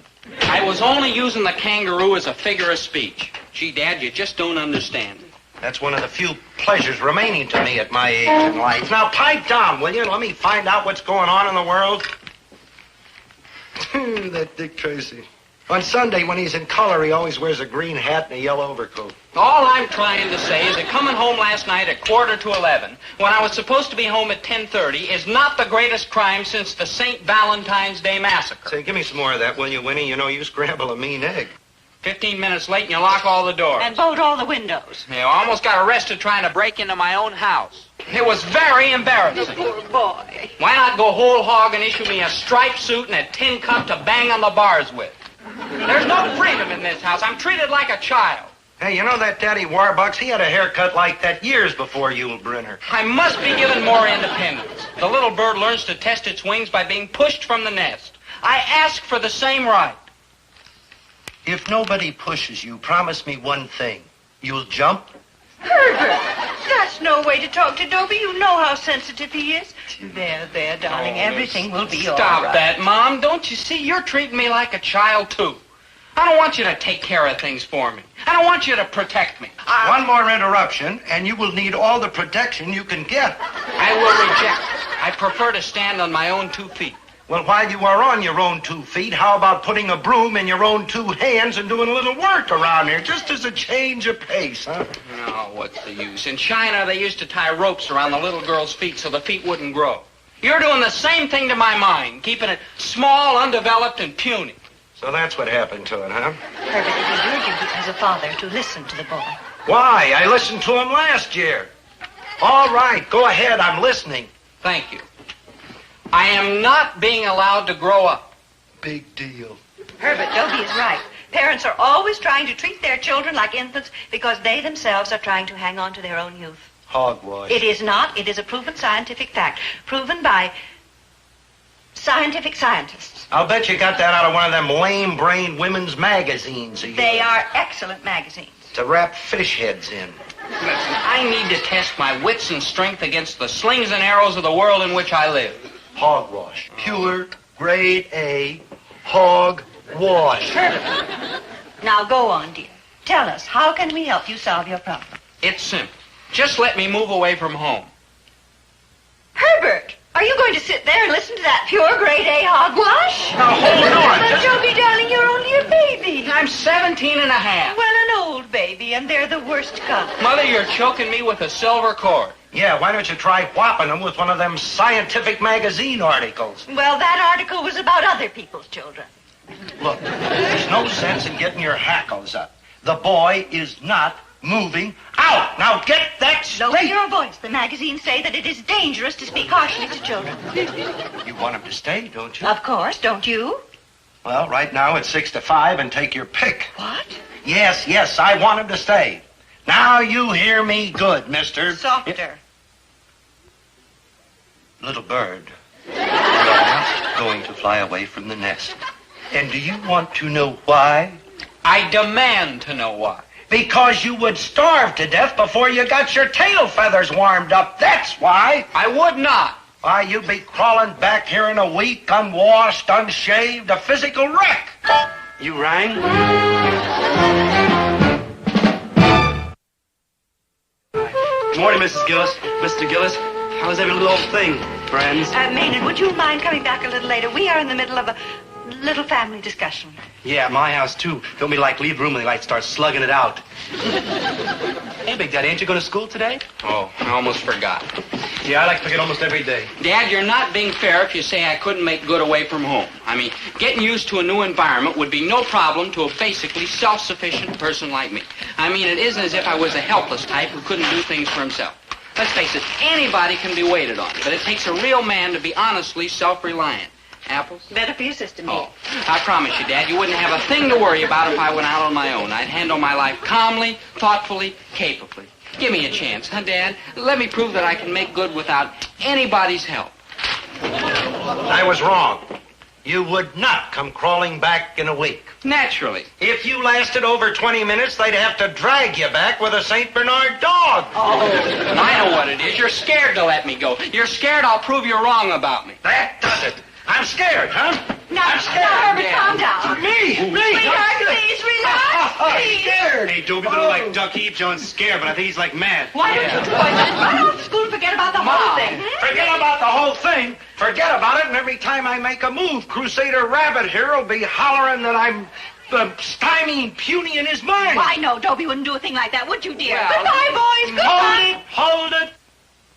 Listen, if I let you move out of the house, will you promise me that if you fall flat on your kisser, you'll never say anything about it again? I swear to it in blood. I take a solemn Never oath. mind that. Just a simple yes or no will be sufficient. A simple yes. Herbert, are you out of your mind sending this inexperienced child out into the hard, cold world? I think it's the hard, cold world we ought to worry about. It's heartless. Listen, I know what I'm doing. Let him get it out of his system. Why, when I was a kid, one time I decided I wanted to go to sea. So I kept nudging my dad, let me go to sea, let me go to sea. So finally he took me down to a friend of his that worked on the Staten Island ferry, and they started me riding that crummy boat. Back and forth, all day long. And the next day, I must have crossed that harbor 600 times. And it cured you? Well, let's put it this way. I never bugged my old man about going to sea again, and to this day I get a funny feeling in my stomach if I get a good sniff of a bundle of wet wash. Well, if it would really cure him. Believe me, Winnie, it'll do the trick. You really think so? On my word, as a gentleman and a grocer, it's the only way. My little man. You mean I can go? You're a good man, Mr. Gillis. You too, Mrs. Gillis. My little boy. Mom. Son, be careful. I'm like all misty. Look, you've nagged yourself into getting this chance, but remember this. If I find out you're botching things up, I'm dragging you home, and you better never open your yap again. Yes, sir. I promise. But if I make good? Well, then I won't open my yap. Man, like that I gotta see. You're on your way out. Like, bye. Yeah, Mom? Botch things up, please. Gee, Mom and Dad, you've been like a mother and father to me. Hi, Big Daddy. Oh, hello, Maynard. Hey, what you got there? The classified ads. Oh. You know what classified ads are, don't you? Sure. Ads. That's right. They're classified. Right. Dope? Yeah? What are classified ads? Maynard. Oh, I can read the words all right, but man, like I don't dig the arrangement. Young man, late model convert, radio, heater, WW tires, power throughout. Looking for young lady with gas credit card. Objective. Honeymoon in Las Vegas. Man, if it's a beat there, Daddy, it like lost me. Maynard, that's a Lonely Hearts ad. A fella's trying to find a... Oh, never mind. That's not what I'm interested in anyhow. I'm trying to find a place to live. Yeah, the pad ads. Hey, Doe, when are you going over the wall? As soon as I can find something I can afford. And it's very discouraging. They want at least $40 a month for anything worth moving into. All I've got is an advance on next month's allowance, $27.50.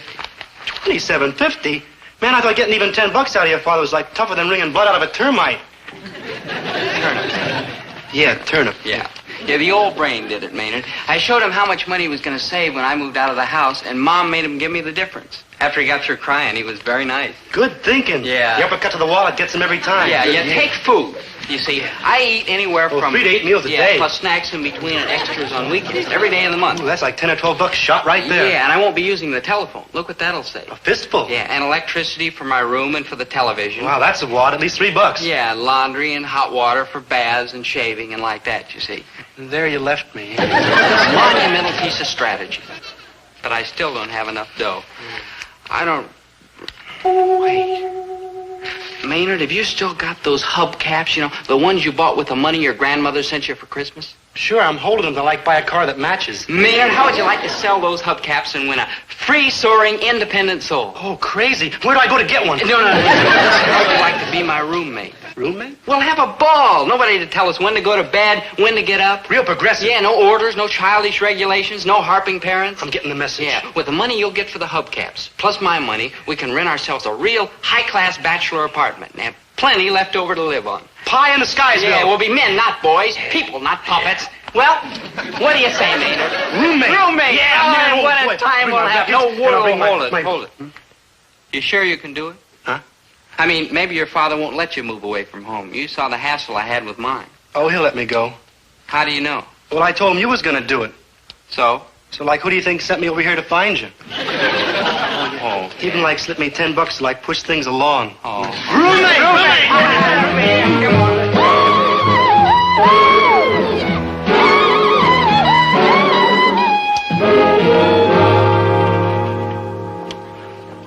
$45 in advance. Gee, when we looked at the apartment this morning, Mrs. Finch, you said 40. $5 deposit on the stove. Stove? Who could steal a stove? It weighs like a ton. The last tenant did. $45. Let's see. You may as well give me the other $750 while you're at it. Other $750? Deposit on the linens. There aren't any linens in the apartment. What? Why, that fella stole everything. So you give me the $750 and I'll order them for you. But we brought our own. You've got to use mine. It's the policy of the house. But we don't need any more. You can always give up the apartment, forfeit your deposit, and you're free. I ain't holding nobody which ain't happy here. Okay, there you go. Thank you. You're nice boys. Thank you. Thank you very much. If you need anything, don't hesitate to call me. I'm gone most of the day. I'm seldom here at night. The faucet in the sink leaks, but we're all out of washers. If you want to throw that away, there's a trash can out back.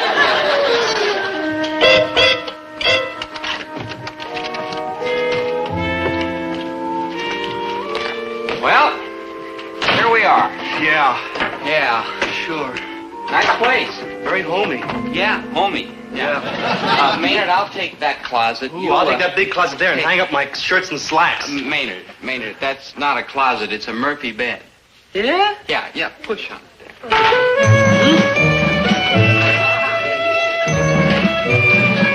You're wrong, Dope. There's no bed in there. Yes, there is, Maynard. Look again. If you say so. Yeah.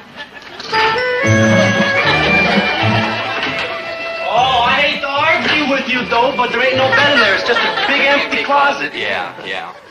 Well... Hey, maybe the last guy left something in the refrigerator, huh? Oh, yeah. Take a look.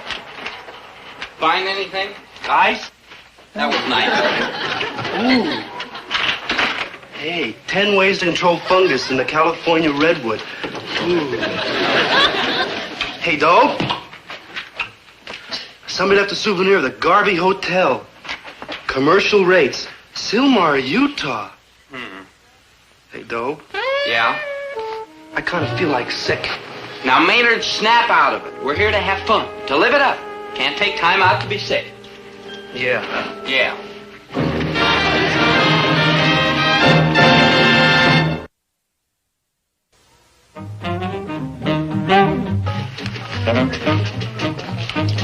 Maynard?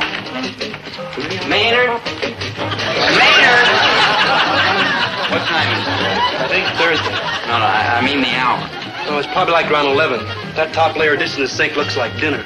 Well, that doesn't prove a thing. Yesterday we had lunch at midnight. Yeah. Hey, go take a swig of like scrounges for tomorrow's breakfast. Oh? Well, what did you... This... An economy gallon tin of popcorn? The cat in the store said it was filling. And, man, we gotta like watch them greenbacks. We're running to the shorts. Maynard, we haven't even been here a week. How can we be running low on money?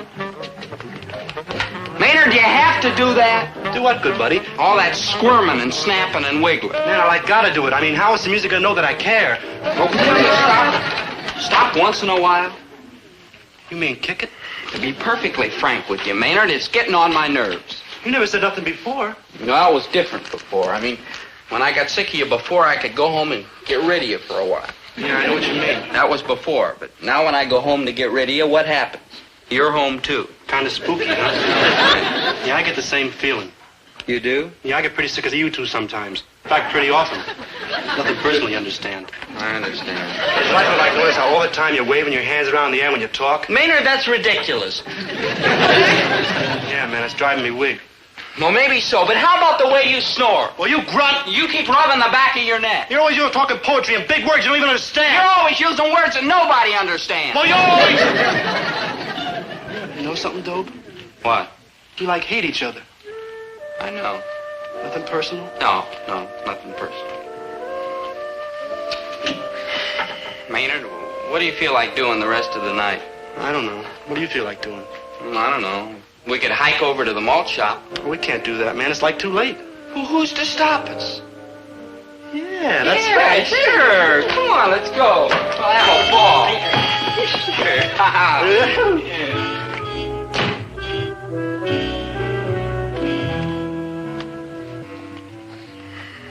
No, it's no fun unless somebody tries to stop us. I know. Maynard, I wish I was home. Who does? Well, we're not going to give up. We're holding out till the bitter end. We are? We are. Yeah.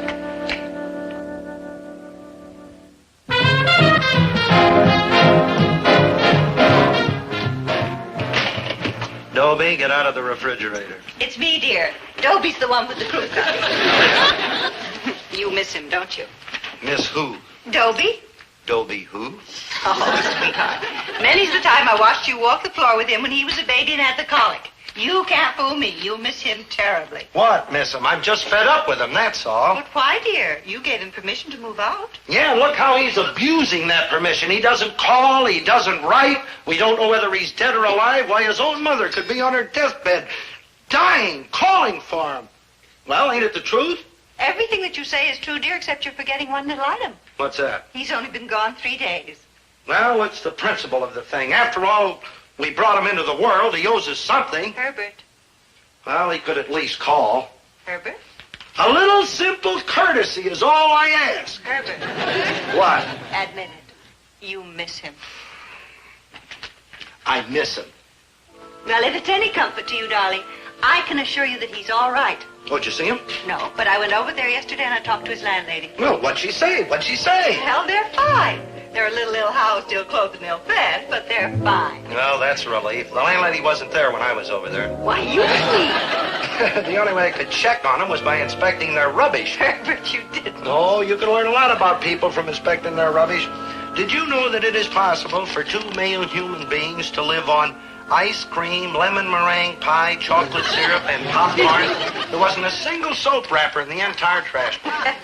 We know that they're alive, eating, and unwashed. Yeah, but for how long? You know, I ought to go over there and drag those 2 idiots back. No, Herbert, you can't humiliate Dobie by making him come home before he's had a chance to really prove himself. Well, it's a matter of humiliation or malnutrition. Oh, I'll give them a couple more days, and then they'll come crawling back here. But Dobie has a right to make his own mistakes. Yeah, but he makes such big ones, so I gotta kill that old man. That poor boy.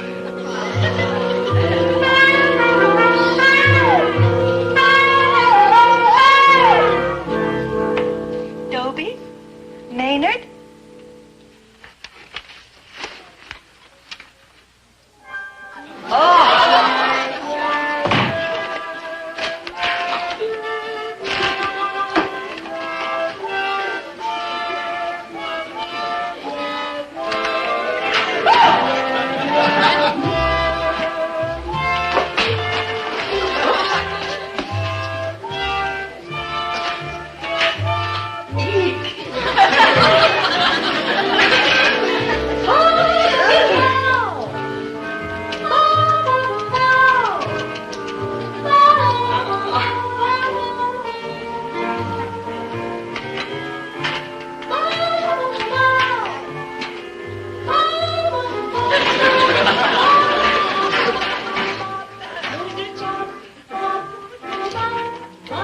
Ways to control fungus in the California redwood? Well.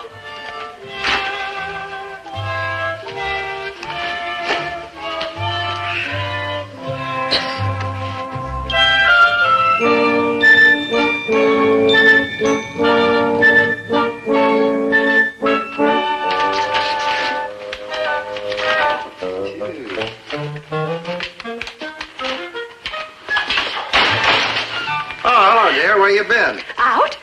I know where you've been. You've been over to see Dobie. Oh, you think I've been to see Dobie, eh? Come on now, admit it. You went to see Dobie. All right, I admit it. I went to see Dobie.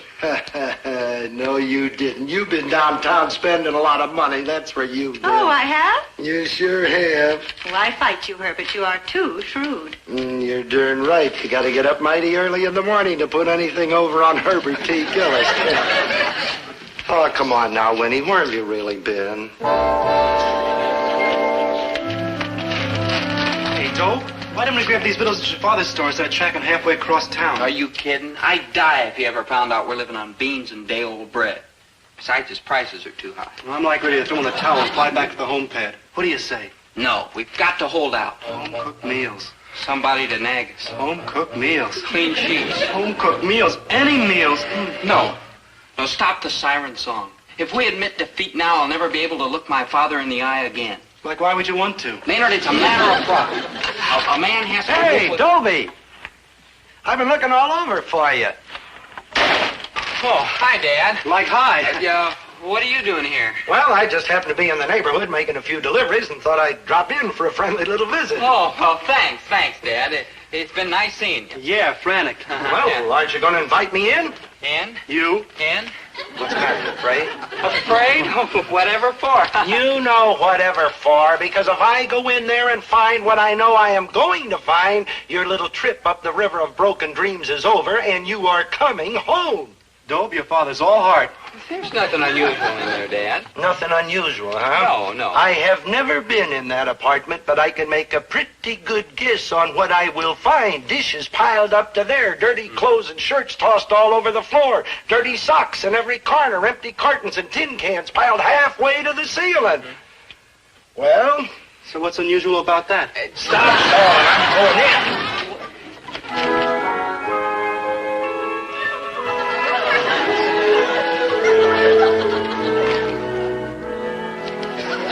Amazing.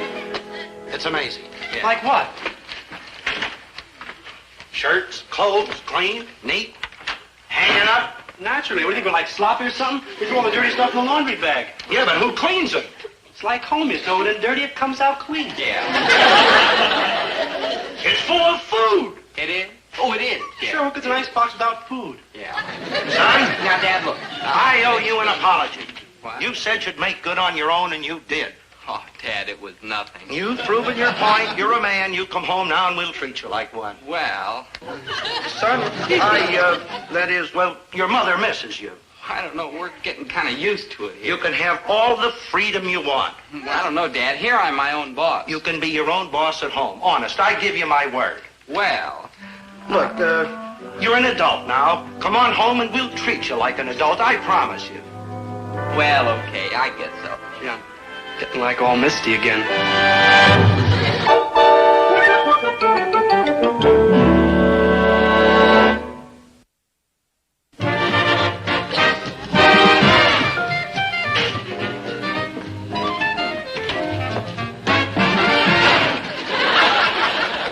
Dobie's home. You know you're glad. And the best part is he came home a hero. No humiliation, no disgrace. Due to his solid upbringing. And his fine character. And his initiative. And his hard work. And his mother. You left your glasses on top of 10 ways to control fungus in the California redwoods.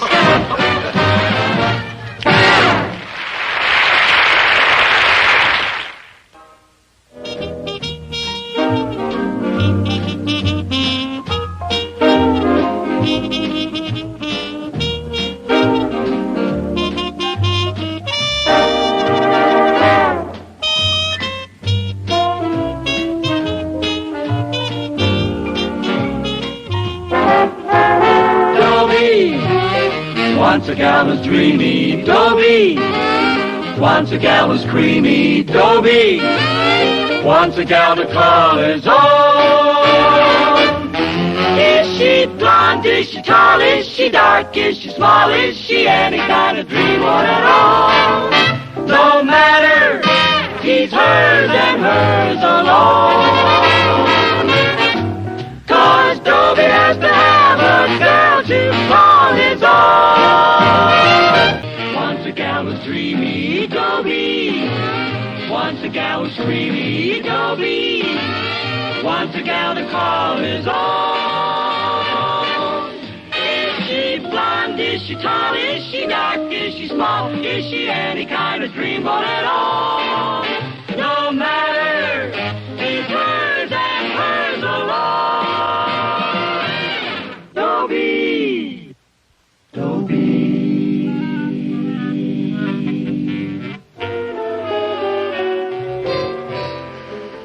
My name's Dobie Gillis. I'll tell you what I love. A girl named Thalia Mininger. I'll tell you what Thalia Mininger loves. Money. Here, I'll show you. Hi, Dobie. Thalia, my love, my sweet, my affinity. I'm busy, Dobie. What'd you ask me here for? Thalia, my darling. You know I love you more than life itself. I worship the ground you walk on. Dobie, are you getting ready to ask me to go to the picnic at Cedar Lake Saturday? Yeah. Can you get your father's car? Well, I don't know for Harley sure. Millcloss has asked me. Harley Millcloss? Well, he's only 15 and a half years old. Yes, and his father's car is only 1.5 years old. Okay, I'll get my father to let me have the car. And I presume promise. that I can take any of my friends I may care to invite? Well, I was hoping you and we could just... Okay, I know. Harley Millcloss. All right. Any of your friends you want to invite. Good. Here they are. You got a list? Miriam Buckhantz, Hazel Cederman, Dotsy, Lovey Coleman, Hilda Beasley. 16 friends? 16? Well, what's this 25 you've got written after each name? 25 cents. That's what I'm charging them for transportation to the picnic. Your friends? Dobie, you're a doll socially, but you'll never make a merchant prince.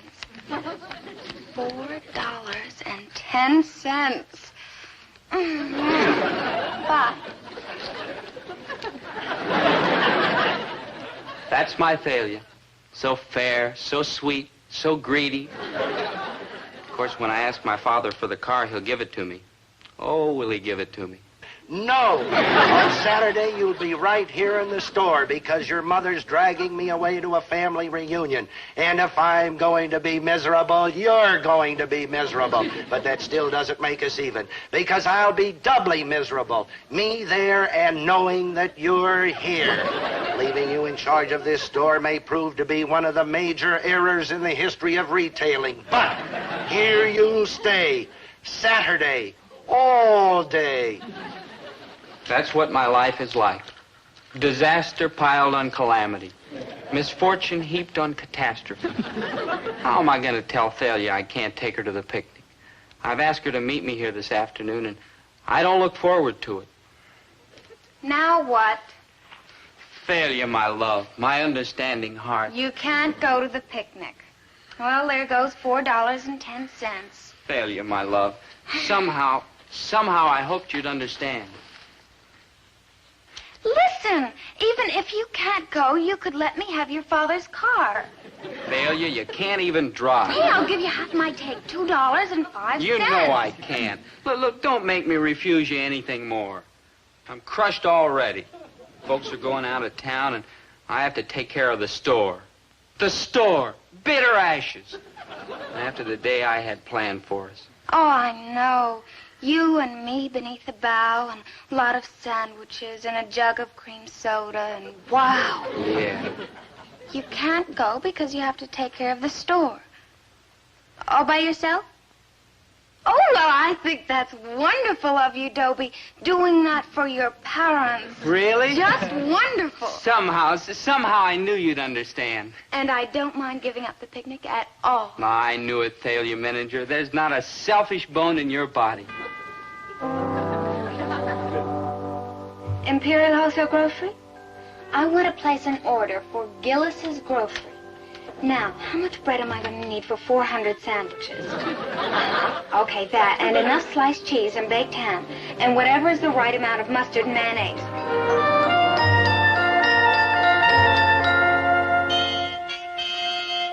And furthermore, if just one little thing goes wrong, what am I saying? If... Now, Herbert, stop that. Have you got the tickets? Oh, I got the tickets. It's my mind I haven't got. That's it. I've lost my mind. I'm a kook. The next thing you know, I'll be talking to that Maynard and understanding of him. Don't mind him, Dobie. You just be a good boy and take good care of the store and make him proud of you. No, I will, Mom. Bye. Have a good time. Goodbye. You see? I told you when it came time to saying goodbye to Dobie, you'd show how you really feel. Dobie, I'm saying goodbye to the store. Hi, Mr. Gillis. Like... Hey, rise and swing, man. The AM's a gasser. Come on, Dobie, late for school. Late? Maynard, this is Saturday. How about that? Why so surprised? Happens to you every week. Yeah. Okay. Thalia! Hi. Thalia, is it really you, my love? What are you doing here, dear heart? Well, I've come to help, of course. My darling, I said it yesterday and I'll say it again. Sign There's here, not please. a selfish bone in your body. The man wants you to sign. Yeah. The world has said you're cold, hard, grasping Thalia Manager, but the world doesn't know you as I do. Thalia? Candy with mustard and mayonnaise? What's the matter? You against breakfast? And from now on. Oh, good. It's all here. Well, what's all here? What's all this stuff? Dad doesn't sell that much bread in a week. And all that ham and cheese. Gee, I can't figure why he ordered it. He didn't. Huh? I ordered it. Oh. What do you mean you ordered it? Now, listen, Dobie. You want to do a good job in the store, don't you? Thalia, Well, how why could weren't you smart enough to see that the picnic is today and that you can sell 400 sandwiches and we can make $50? 400 sandwiches? $46? You ordered $46 worth of stuff on my father's bill and I signed for it? He'll skin me alive. Oh, Dobie, just think how proud he'll be when you sell 400 sandwiches. Well, what if we don't sell 400 sandwiches? Well, if we only sell 300, at a quarter apiece, that's practically $50 profit. And I'm taking you in as an equal partner. How else can you get rid of the food? Well, I could send it back. Well, look at it this way, then. If you do send it back, I'll never speak to you again. Exactly. Now, we've got 400 sandwiches to make and $50. Yeah, boy, it's 50 bucks right. profit. Yeah, come on, let's get started.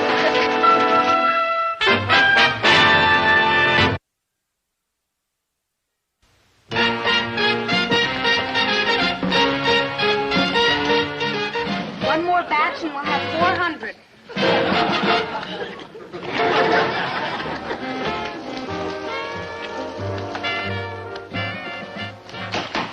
Hey, man, do something about that cat. He's got a lousy beat. Yeah, just one moment, sir. One moment, nothing. I'm in a hurry. A box of ginger snaps and a large can of sardines. Ginger snaps and sardines. Oh, cool. My wife likes them, and she likes the kind of sardines in mustard sauce. Yeah, 97 cents, sir. Oh, thank you. Never mind, I'll put them right in here. Oh, okay. Come on, we're almost finished. Man, did you dig that wild outfit that cat was wearing? Yeah, I haven't seen a slicker like that since...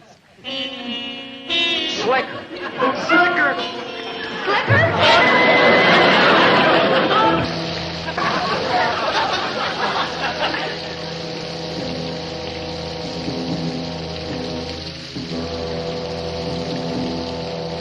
Man, it's gonna be a swinging, sloppy, splashy picnic. You dope, there isn't gonna be any picnic. Yeah, that's what he'll do. Skin me alive.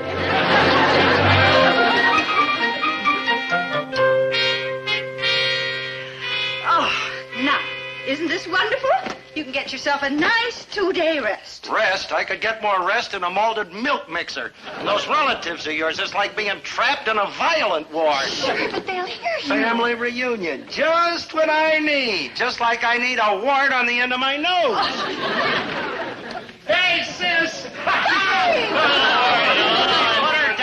her down. If you break something on her, I gotta pay. What do you know, laughing boy? Laughing boy. I think I better get these things unpacked. Well, you before the can't do it, wrinkles set sis. in. This is the boys' dorm. All the women folk are bunking upstairs. Hey, what do you mean? Quiet, in-law. Hey, he's getting to be a regular tiger. You know, I think I'm beginning to see what there was you saw in him. What do you mean the women folk are bunking? Well, there ain't enough bedrooms to go around if we play cozy couples. So the women are bunking upstairs and Herb and I are in here. And no tippy-toeing in the hallway. Me and you? And Ed and Louie and Joe and... Oh, hey, the champ. You haven't met him yet. Well, here he is. 1980 All-American and then heavyweight champion of the world. Give your Aunt Winnie a kiss. Okay, champ, run along. What's his name? Well, Wilford Jr., what else? What a kid. Just a chip off the old block. And how's yours? Dobie? Oh, Dobie's wonderful. So tall and handsome. And... Herbert, I don't mind telling you that we all understand why you couldn't come to these reunions in previous years. Understand and are sympathetic. Are you talking about Dobie? Oh, what the dickens, Herb? It's all in the family. Are you talking about Dobie? The one with the 2 left feet. 2 left feet. 3 left feet. Who'd you leave him with? Got a good keeper? I'll have you know I didn't leave him with anybody. I left him with the store. That boy is sharp as a tack. And what a worker. Why, he'll take better care of that store than I would. Well, maybe so. But that doesn't prove he isn't an idiot. Him calling Dobie an idiot. Well, you're always calling him an idiot. Well, he is an idiot. But by George, he's my idiot. He's in my store. In my store. Where's the phone?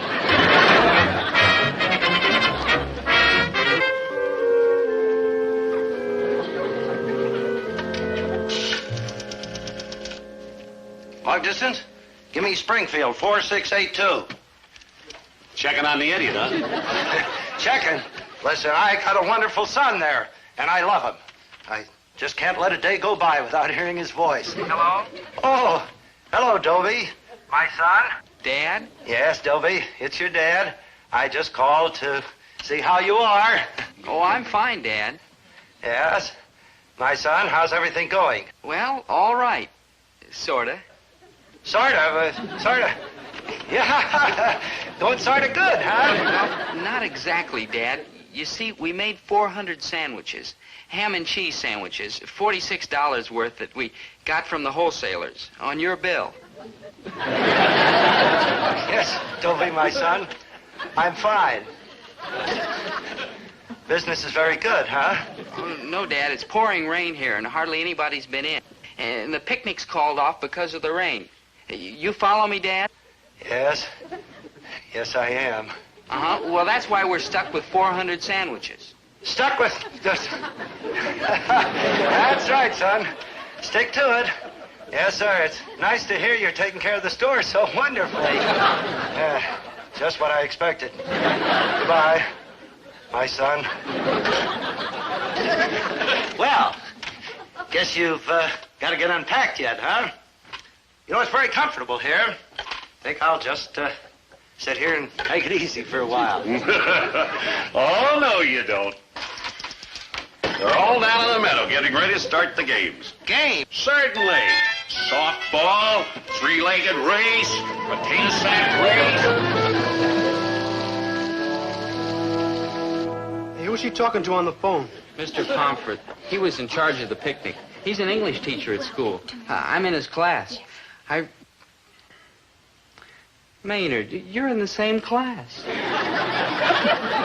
Oh, we are saved! I talked to Mr. Pomfret about having the picnic tomorrow if it stops raining, and he agreed. Thalia, you're a genius. Yes. Now, we'll have to keep these sandwiches fresh till tomorrow. Yeah. Get some cloths that we can sew. Uh-huh. Now, no. Oh, we'll put them in the freezer. That'll keep them. Yeah. Yes. Oh, I'll get it.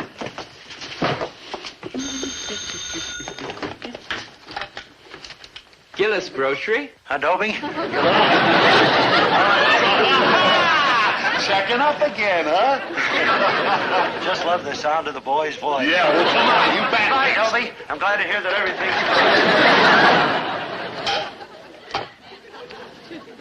everything's... Yeah, everything's fine. It just stops raining.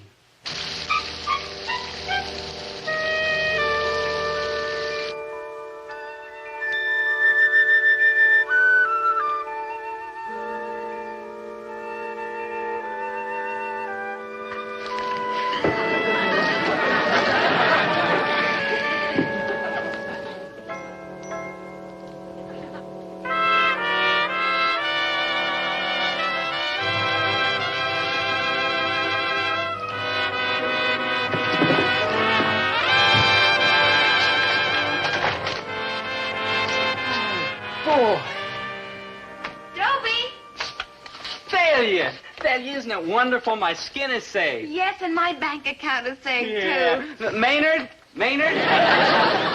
Hey, man, this lower makes a crazy pad. Maynard, the sun's shining. The picnic's on. Yes, let's get the sandwiches ready. Yeah. Here. Thalia. Yeah.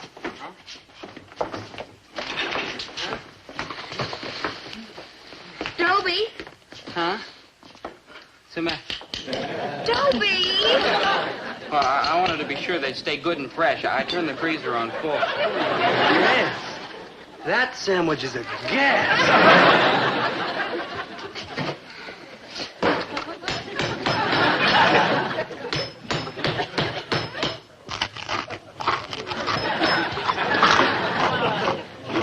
Oh, cool. Hey, I got me like another slinging idea. Suppose we break them up, put them in boxes, and sell them like Cracker Jacks. Oh, Maynard, you ought to be institutionalized. You really should. Yeah. Oh, what are we going to do? It's almost 10 o'clock. They'll never thaw out. Oh, maybe we can, like, heat them.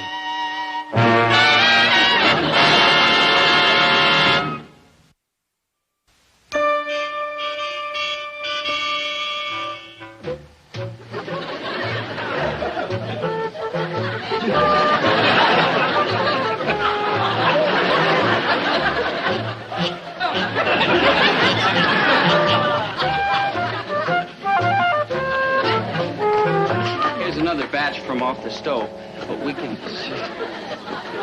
What are you doing, Maynard? Man, it says rayon, silk, and cotton, but not sandwiches.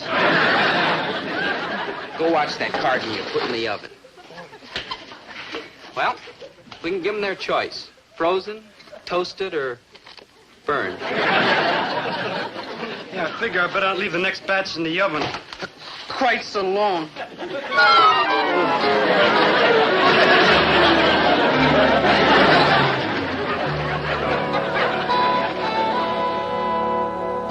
I figure we've got about 300 good ones we can sell. That's $150 if we can get them there on time. Well, we're practically finished. We're closed. Sunday.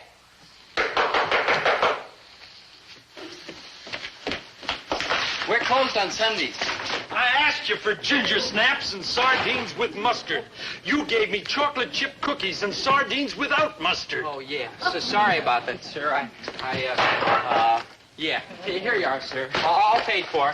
Thank you very much, and I'm terribly sorry.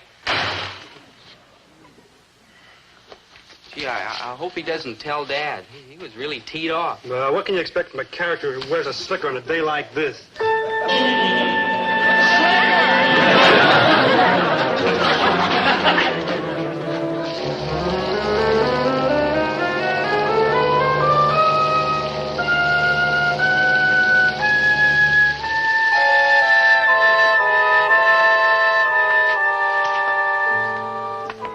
Yeah? That's what he'll do. Skin me. Sure. Alive.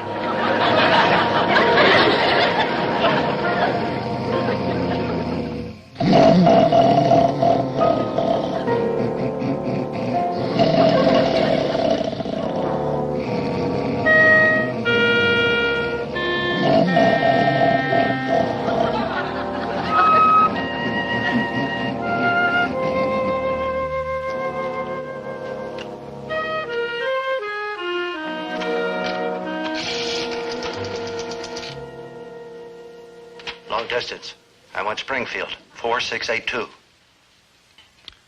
Hello? Dad. I couldn't talk yesterday, but I can now. And I want you to tell me what happened at the store.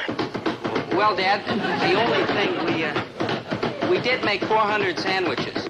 400 sandwiches? And I did hear you right yesterday. And talk later. I can't understand you because of all that hammering. Hammering. Carpenters. I knew it. Carpenters are there. What are they fixing, Dobie? What's the break? How bad is it? Stop that, Maynard. Oh, don't put me down, man. I'm in orbit. I'm giving that lick Brubeck gave Back Bay Blues out of Cedar Lake Pavilion last year. I said Cedar Lake Pavilion. I don't care about Cedar Lake Pavilion. What's that hammering? What did you break? How bad is it? Oh, nothing, Dad, nothing. Everything's wonderful here. Just wonderful. Bye, Dad. Dobie! Dobie! Dobie!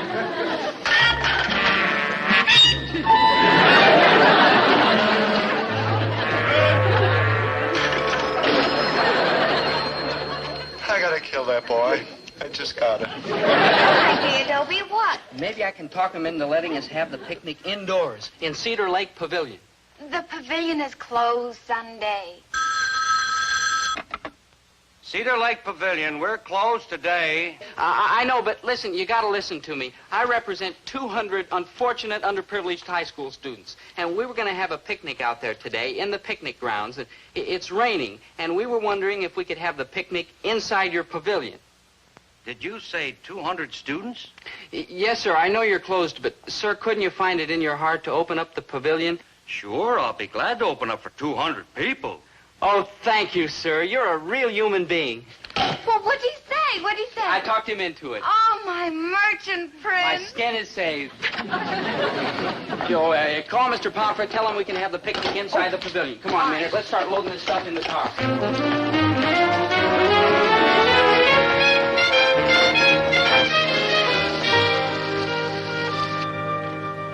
Hello.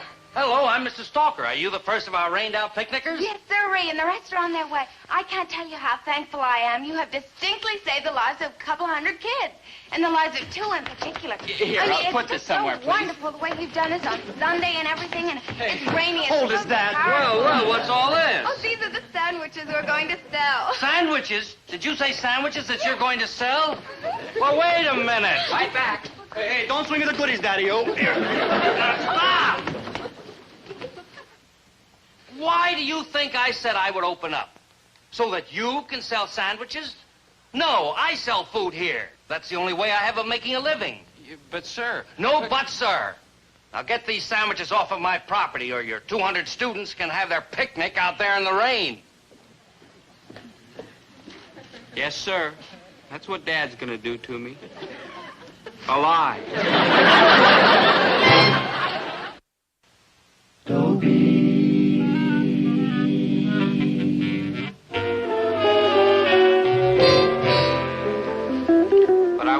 about my father. When he got back and saw the sandwiches, he didn't say a word. Not for a while, anyway. Then he said quite a few words. None of which would bear repeating. The gist of it was that I'm going to make up for the $46 out of my lunch money. I don't get any lunch money. Just one of the sandwiches every day until they're gone. I figured it out. I'm going to have ham and cheese sandwiches for lunch for the next 4.5 years. Already I'm getting awful sick of ham and cheese. Hey, Maynard, want to trade for one of the ham and cheeses? Crazy, Dad. Oh, you ruined it, man. Why'd you thaw it out?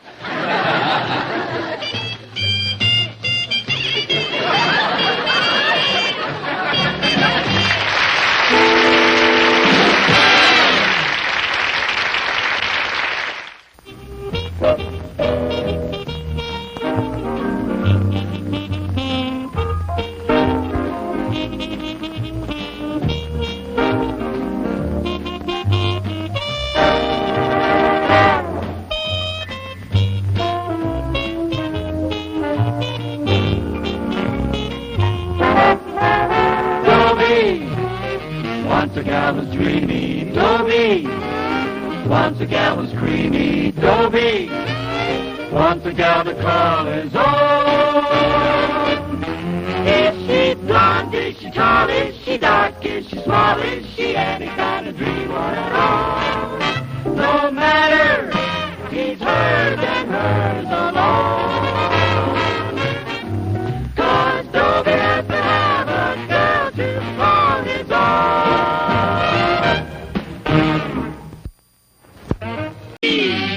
Once a gal was dreamy, Dobie.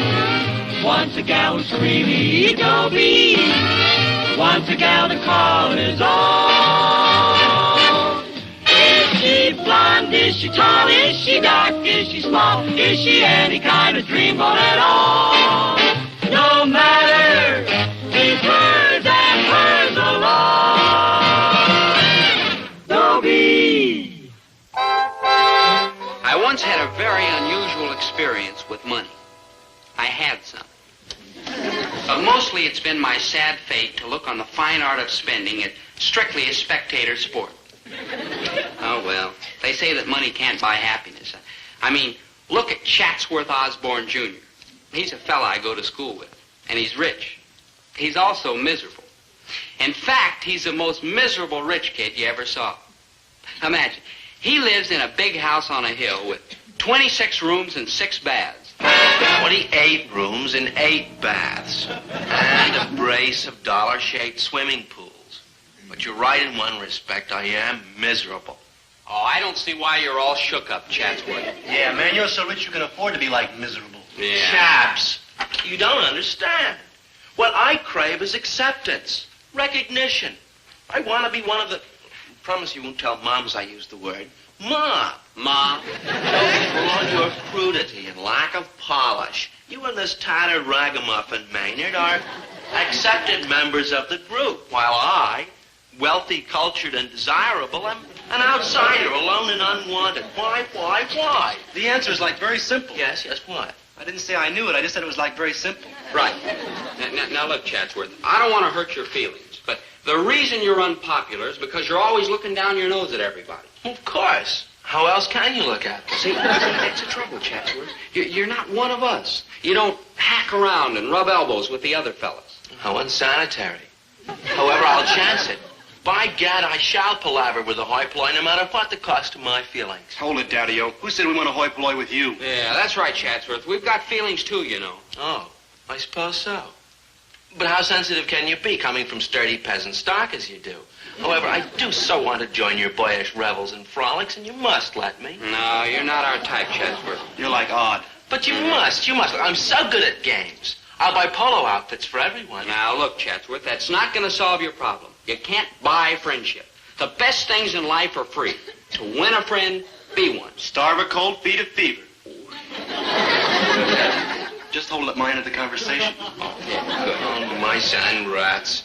I did so want to play. Impossible, Chatsworth, unless you can show us that you're an ordinary, earthy guy. That's how I got in. I was like earthier than anybody. The price I paid for my heritage. Poor, lonely, loaded Chatsworth. Yeah. Ain't you glad we're like poor? In a word, no. Does that answer your question? Hello, Chappie. Have you seen my cousin? No, but if she's anything like you, I wish I had. It's a he, and don't be so gauche. Gauche? That's French for clumsy, ill-mannered, uncouth. You rang? Oh, this is my friend Maynard G. Krabs, and I'm Dobie Gillis. Enchanté. Hi, Enchanté. No, enchanté is French for enchanted. You like an immigrant or something? Maynard, don't you know this is? No, man, clue me. You'll have to forgive my friend. He's a little gauche. Ce n'est pas rien. After all, I have been away for 3 years at a terribly chic and exclusive girls' school in the East. Yes. Maynard, this is Sabrina Armitage. Like, wow. You mean from the 300-acre estate with the big white house and surrounded by the 16-foot brick With wall? broken glass embedded in the top. The place. Like, enchanté. Ah, you speak French. Yeah, I took it in school last year. Didn't you just adore it? Yeah, I flunked. I was just the passing grade was 70, and I got a 43, and the teacher wouldn't give me the benefit of the doubt. Maynard. I mean, a measly 9-point difference, and he flunks. Maynard! You also flunked math. Now, Miss Armitage, about this cousin you're looking for, who is he? Chatsworth Osborne, Jr. Tough. Those are the breaks, girl. Well, you've got to take the bitter with the sweet. Still, as Mum says, blood's thicker than water, so I've got to invite Chatsworth to my soiree. French? It means party. A French party? Tomorrow night. You come too, of course. Me? Well, I know you're riffraff. Hoi polloi, I think. All right, hoi polloi. But the point is, I don't know anybody to ask. We're so rich, we never mingle. C'est la vie. You'll come, of course. If you'll save me the last dance. Oh, very well. Maynard, you'll come too. Oh, he'll be glad to.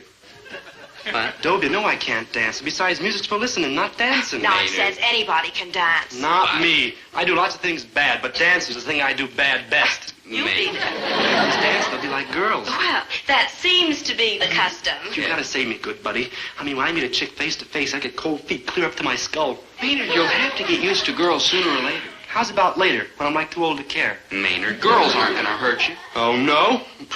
They let you spend money on them?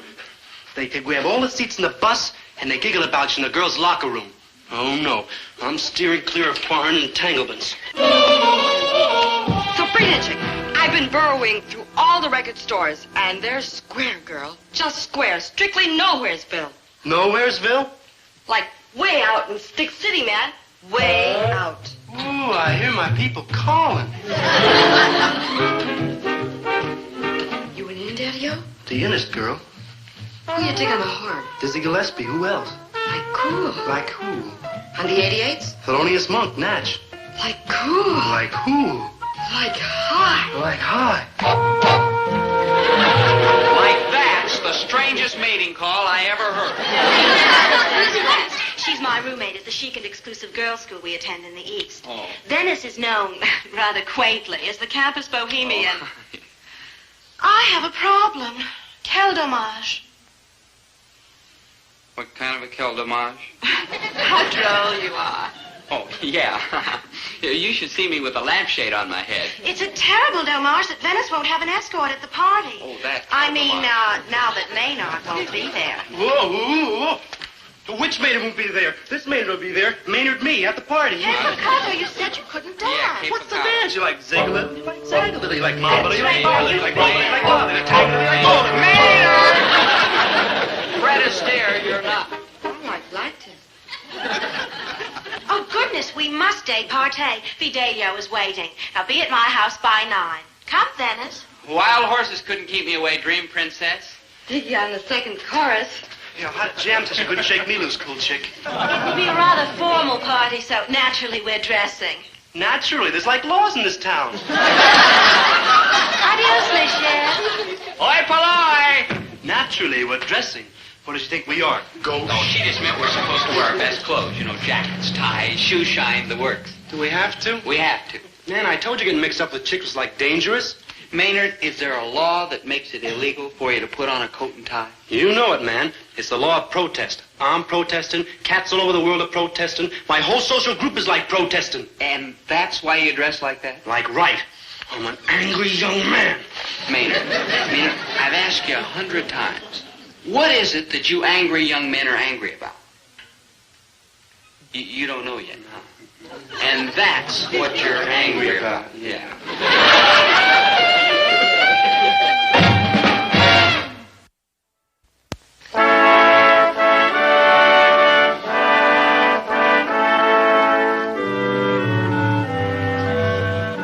Hello, Mum. Oh, hello, child. Well, did you invite Chatsworth Osborne? Yes, I finally found him. And I suppose he accepted. Afraid so. Bad luck. Well, Mums, blood's thicker than water. Not Chatsworth. Well, Did you find some other boys?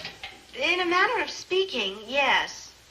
I trust they'll be properly dressed. Well, I told them, Mother, and one can only hope. One can only hope. Herbert, you're up to something. What up to something? I'm just using an old business technique. It's called the social butterfly approach. Why, I've been trying to get Mrs. Armitage's business for years and couldn't get past the third butler.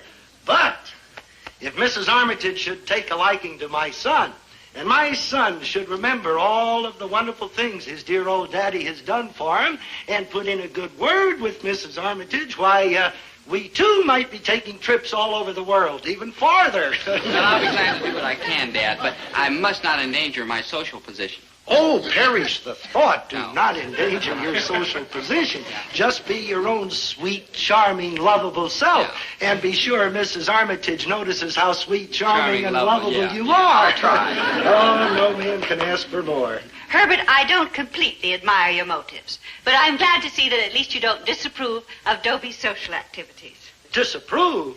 Why should I disapprove of our son mingling with high-grade people and going into their beautiful swank home? You're not going to trip over or break anything when you get there, are you? We don't want Mrs. Armitage to think us Gillises are a bunch of clumsy oafs, you know. No, don't worry, Dad. I'll be very careful. Oh, that's a good boy. Look at it this way, Winnie. If he gets mixing around with the lifted pinky set, why, the social and business contacts he makes, are you sure you're going to know how to act when you get there? No picking up the wrong cup and knife and stuff like that there, you know, and disgracing the name of Gillis. So I'll be fine, Dad. Don't worry. That's okay. Let's face it, Winnie. If Dobie gets running around with those people, why, things like this don't come along every day in the week. And he could grab, remember how you tripped over that lamp yesterday? That was an accident. Accident, my foot. You just don't watch where you're going. Oh, I can see it now. He goes charging into the Armitage living room, clobbering her hoity-toity lamps. Herbert! Well, I'm worried. Dad. If he gets over there and starts breaking stuff on Mrs. Armitage, why, she'll run for cover every time she hears the name Gillis. Now, Dad, and as that's for breaking dishes, boy, you are a Jim Dandy. You've been mangling ours for years, but so what does that matter? They cost us $4 or $5 a dozen. But you get over there and start subdividing Mrs. Armitage imported plates that she's imported from some important country. Herbert. Oh, a pulverized fortune. Now, look, Dad. It'll ruin me. Herbert. I forbid you to go to Mrs. Armitage's party. Herbert, you are being completely unreasonable. I am not. I turn this kid loose on my customers, and I'll wind up broke, a bum, a mess. You rang? Oh, another planet heard from. Oh, hi, Maynard. Why, Maynard, you look wonderful. Yeah, you're beautiful, Maynard. Oh, cut it out. It's true. Oh, underneath is the same old me. This jacket's what stones you. Yeah, it's got a nice shine. I like orders from my father. Oh? I don't think he wears it much. I found a hooky button in the pocket. Well, it's perfect. The girls at the party are going to fall all over you. Well, that's better than falling all over the furniture. When I think of Mrs. Armitage's delicate Herbert, antiques and what's Dobie is going to Sabrina Armitage's party, and I don't want to hear another word about it. All right. I wonder if my insurance covers delicate antique furniture.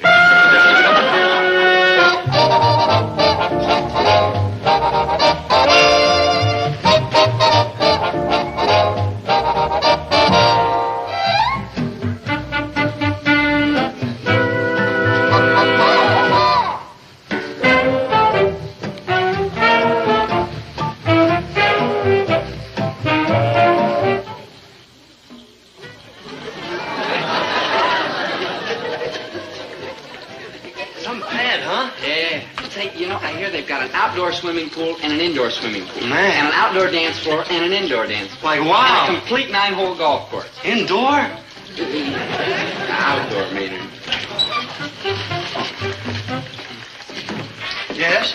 We're here for the party. Well, the entertainers are using the service entrance. No. Dobie Gillis and Maynard Krebs. Gillis and Krebs? Like right. Yeah. Oh, the acrobatic team. Jugglers? Song and dance? Well, then what are you? We're guests.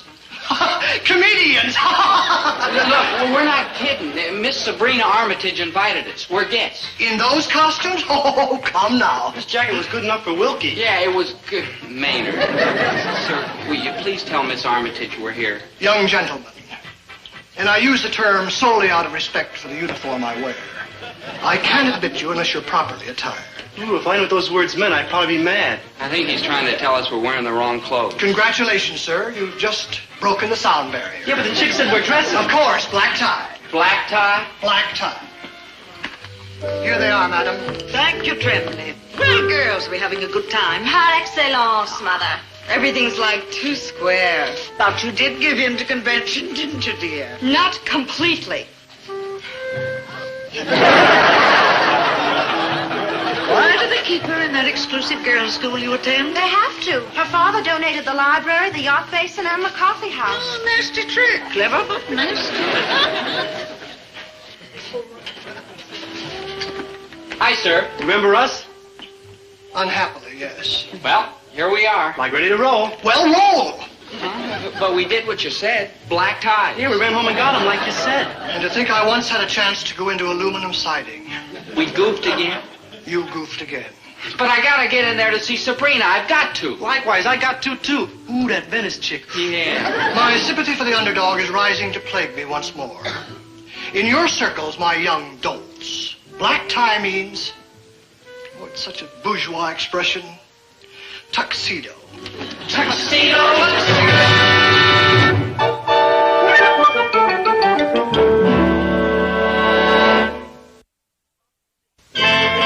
Tuxedo. Where were we going to get tuxedos at that time of the night? All the stores were closed. And even if they were open, it wouldn't have done us any good. Between us, we had maybe enough money to buy maybe one dickie. What we needed was somebody who'd lend us tuxedos. A real friend. Well, not exactly a friend. I think the word is pigeon.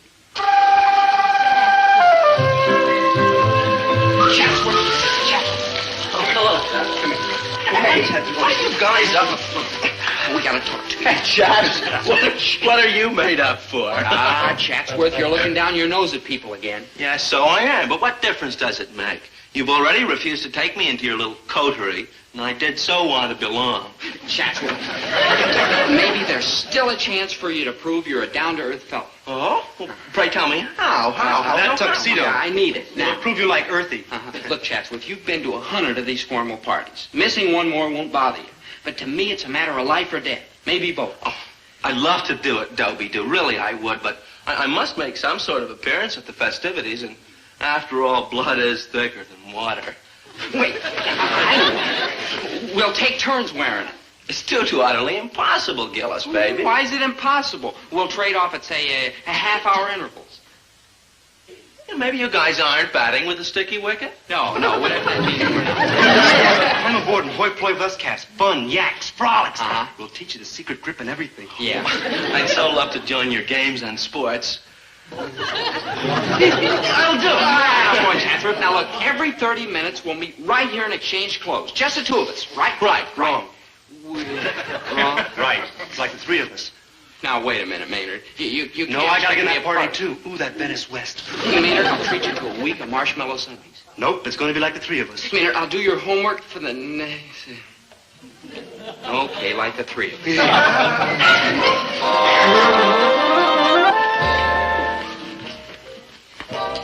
Good evening. I'm Dobie Gillis. How do you do, sir? I'm trembling. Don't worry. A good night's sleep will fix you up. Miss Armitage is We'll have none of that. I know your names, and don't you think for 1 minute I'm going to forget them either. Did you see that? Well, Mums, there's nothing else to do. We've run out of punch. Impossible. 12 cases of ginger ale, 12 cases of grape juice. Gone. Fini. Where do those nasty children put it? Mums, you must get some more punch. At this hour of the night, where? Oh, that's right. Mr. Gillis, Ah, bonsoir, mio caro. Arrivederci. And you too, ma'am. Mother, you remember Dobie Gillis? Oh, yes, of course I do. Your father is a druggist. Grocer. A grocer. Oh, heaven sent. Well, I wouldn't say heaven sent exactly. He's just a simple man, an ordinary, decent man, a veteran. Dobie? Dobie, ma'am, with a B. Yes, would your father consider delivering at this hour of the night? Well, ordinarily, no. But for you, yes, ma'am. Splendid! Yeah, mention my name. Trembling! Yes, madam. Yes, madam. You've got to go in and order for Mr. Gillis a case of ginger ale and some cases of grape juice. Boy, Dad's gonna love me for this. Well, my merchant prince, shall we go in and dance? What's the matter with right here? It's, more private-like. It's also more chilly-like. Now, when I'm with you, my great tawny animal.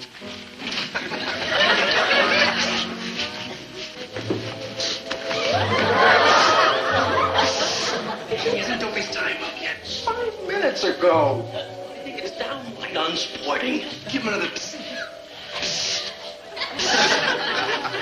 He doesn't hear me or won't more likely. You know, Maynard, if this is the way the lower classes comport themselves... Oh, cool it, Dad. Let me try. Psst. Hey, Dobe. Psst. Hey, Dobe. Psst. Hey, Dobe. What's wrong? Nothing. How would you like a nice cold glass of punch? We're out of punch. Water, then. Nice cold water. Why? Yeah, it's hot out here. It's freezing. Hot, stifling, stuffy, suffocating. I'll get some water. I'll be back in an hour. Yeah, I mean, every minute away from you will seem like an hour. You know, really, Gillis, I don't call that playing the game. I mean, so you should... Chad's running over with these crazy buttons.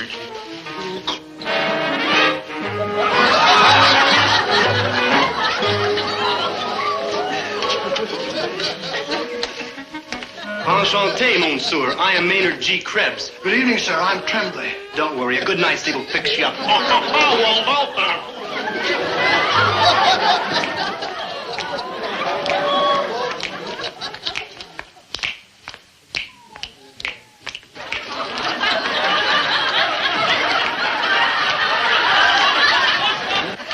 Excuse me, sir. The music has stopped. Only for everybody else. True.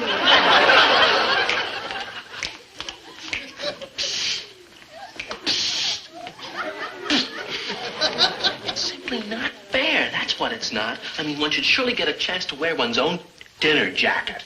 Possess your soul in patience, Chatsworth.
Sure we did. You took 15 minutes extra last time. So what? It's my dinner jacket. It's a fine way to make friends, Chatsworth. Yeah. All right, I don't want to be friends. I want my dinner jacket. It's my turn. No, it's mine. No, it's mine.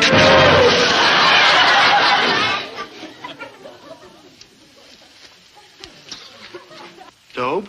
Yeah? You got trouble. We all got trouble. Not like you got. No, I don't believe it. I didn't see it. It's a hallucination. That's what it is. It's a hallucination. I'll just close my eyes and it'll all go away. Hi, Dad. It's true. It's true. You know Maynard, of course. Of course I know Maynard. That's the kind of luck I got. And this is I don't care who it is. What are you doing out here stark naked? What's the matter? You finally gone and slipped your trolley completely? Yeah. The biggest house in town, the biggest grocery account in town, the biggest party Marty, I finally get a chance maybe to get into the big dough, and what happens? You're out here running around in your pelt. Now, look, explain the whole thing. Put on some clothes. What? Don't argue with me. Put on some clothes. Take mine, all of you. You're standing around here. No, Dad. Come on, Mr. Dash. But You shut up! Actually, Mr. Gillis, it's not wise what you're... When I want some advice from 3 lunatics, I'll go out to the insane asylum and talk to some people who make sense.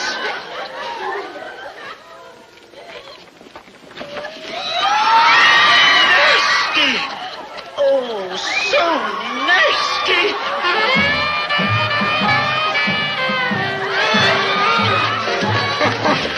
Oh, I gotta kill that boy. I just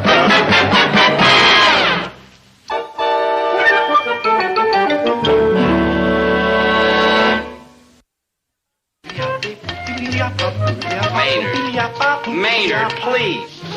What's the matter with you? Like nothing. I'm happy. Happy. Happy. I lost Sabrina Armitage. My father's looking at law books trying to find out if parents can divorce children in this state, and you're happy. Like Clip City, man. Like what? That chick, she digs me the most. You mean Venice West? Yeah. The other night when she saw us standing out there in I can't say it. Drawers, and don't remind me. She thinks I got nice legs. Nice legs? Ready, Cat Matt?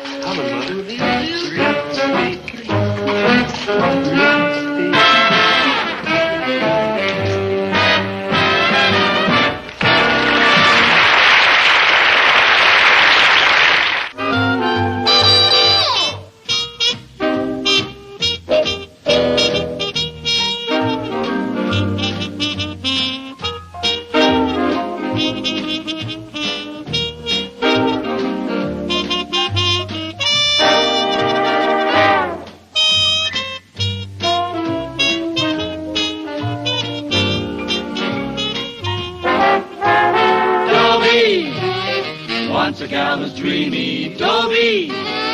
Once a gal was creamy, Dobie. Once a gal to call his own. Is she blonde? Is she tall? Is she dark? Is she small? Is she any kind of dream one at all? No matter, he's hers and hers alone. 'Cause Dobie has to have a girl to call his own. আপনি এখান থেকে চলে যান। লালি, তুমি না আমারে বলছিলে আমারে না পাইলে তুমি ব্লেড দিয়ে আমার নাম লিখা হাত কাটবা। আজকে তোমারে না পাইলে আমি হাত কাটবো, তোমার নাম লিখবো হাতে আমি। আরে পাগল নাকি? কি করবা লাগছে?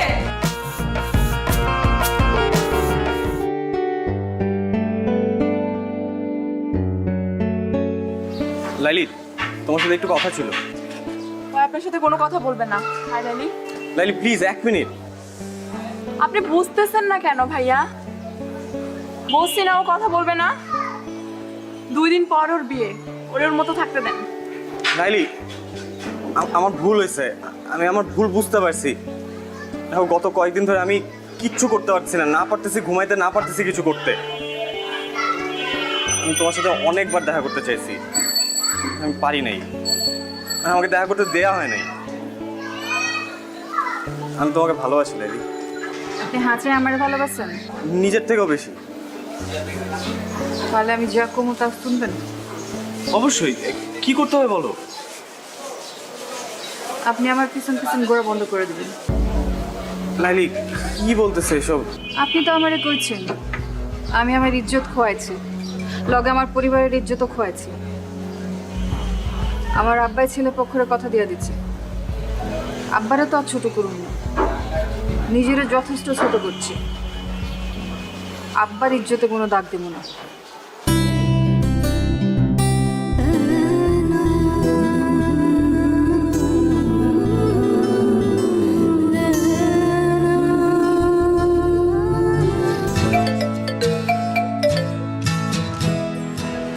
হ্যালো, আসসালামু আলাইকুম ভাইজান।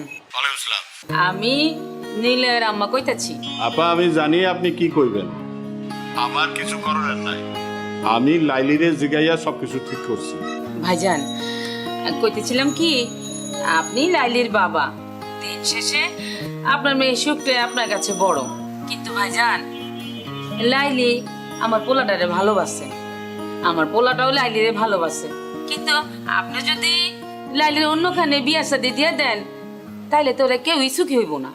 আপা আপনি কি আমার বাংলা সিনেমা চৌধুরী সাহেব মনে করছেন? হাত পা বাইন্দা আমি আমার মায়ের বিয়া দিতেছি? আমি যা কিছু করছি ওরে জিগাই করছি। ভাই সাহেব, আমার ছেলেটা লালিরে সত্যিই খুব ভালোবাসে। আপনি দেখেন আমার পোলাটা আপনার মেয়েরা অনেক সুখে রাখবো।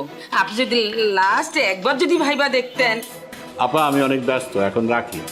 আপনি আমার মাইয়াটার জন্য দোয়া করবেন, আমি আপনার পোলার জন্য দোয়া করি। আল্লাহ হাফেজ।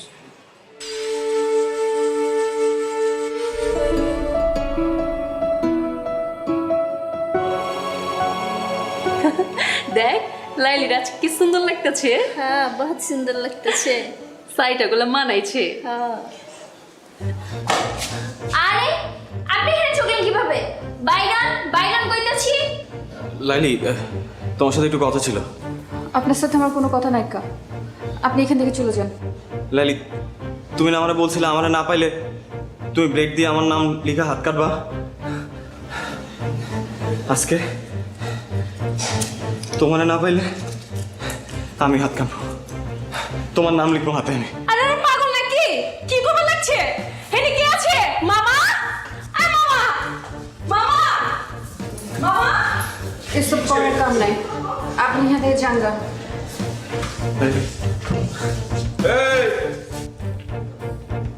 এই চাংরাফলা, এত ড্রামা শুরু করছো কে? পুলিশ ডাকো। আপনি যারে খুশি তারে ডাকেন মামা, আমি লাইলির সাথে বাঁচবো না।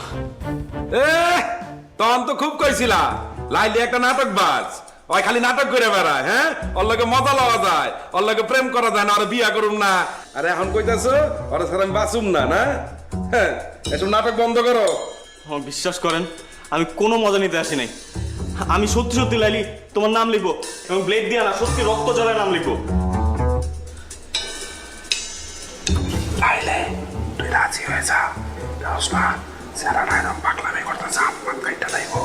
এমনি কিন্তু স্যারাটা ভালো আছে, তুই রাজি হইলে সব কিছু ঠিকঠাক হয়ে যাব। আমি দুলা বাইরে সামলাইতেছি, তুই কোনো চিন্তা করিস না, ঠিক আছে?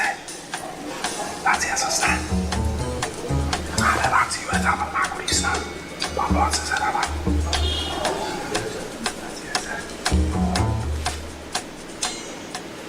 লাইলি আমি দিলাম কিন্তু, দিলাম কিন্তু। কি হয়েছে এত গন্ডগোল কেন? দুলা ভাই, নাম তো লাইলি, বুঝছেন? আরে পছন্দ করে, আরো হবে লেগে নিলয় এলাকার ছেলে, ও আমার ওরে পছন্দ করে। কি কইলি? দুইজন পছন্দ করে দুলা ভাই। দুলা ভাই আপনি যদি সম্মতি দিতেন তাহলে ওকে বিয়াটা করা দিতে পারতেন। চুপ কর, তুই কি চাস? ও বুঝছি। দুলা ভাই আপনি রাজি হয়ে যান, সমস্যা নাই। বুঝেন না কেন দুজনে তো দুজন পছন্দ করে, বুঝছেন না? যদি ভাইয়াটা এগিয়ে যায় তাহলে তো আমার সমস্যা, মহল্লায় আমরা চেহারা দেবো কেমনে? আপনি রাজি হয়ে যান, আপনি আমি ওইদিকে সামলান, আমি ওইদিকে ওখানে দেখতেছি। বাবাই আপনি চালান চালান। আচ্ছা আরে চালান তাড়াতাড়ি, এত চিন্তা করেন না তো।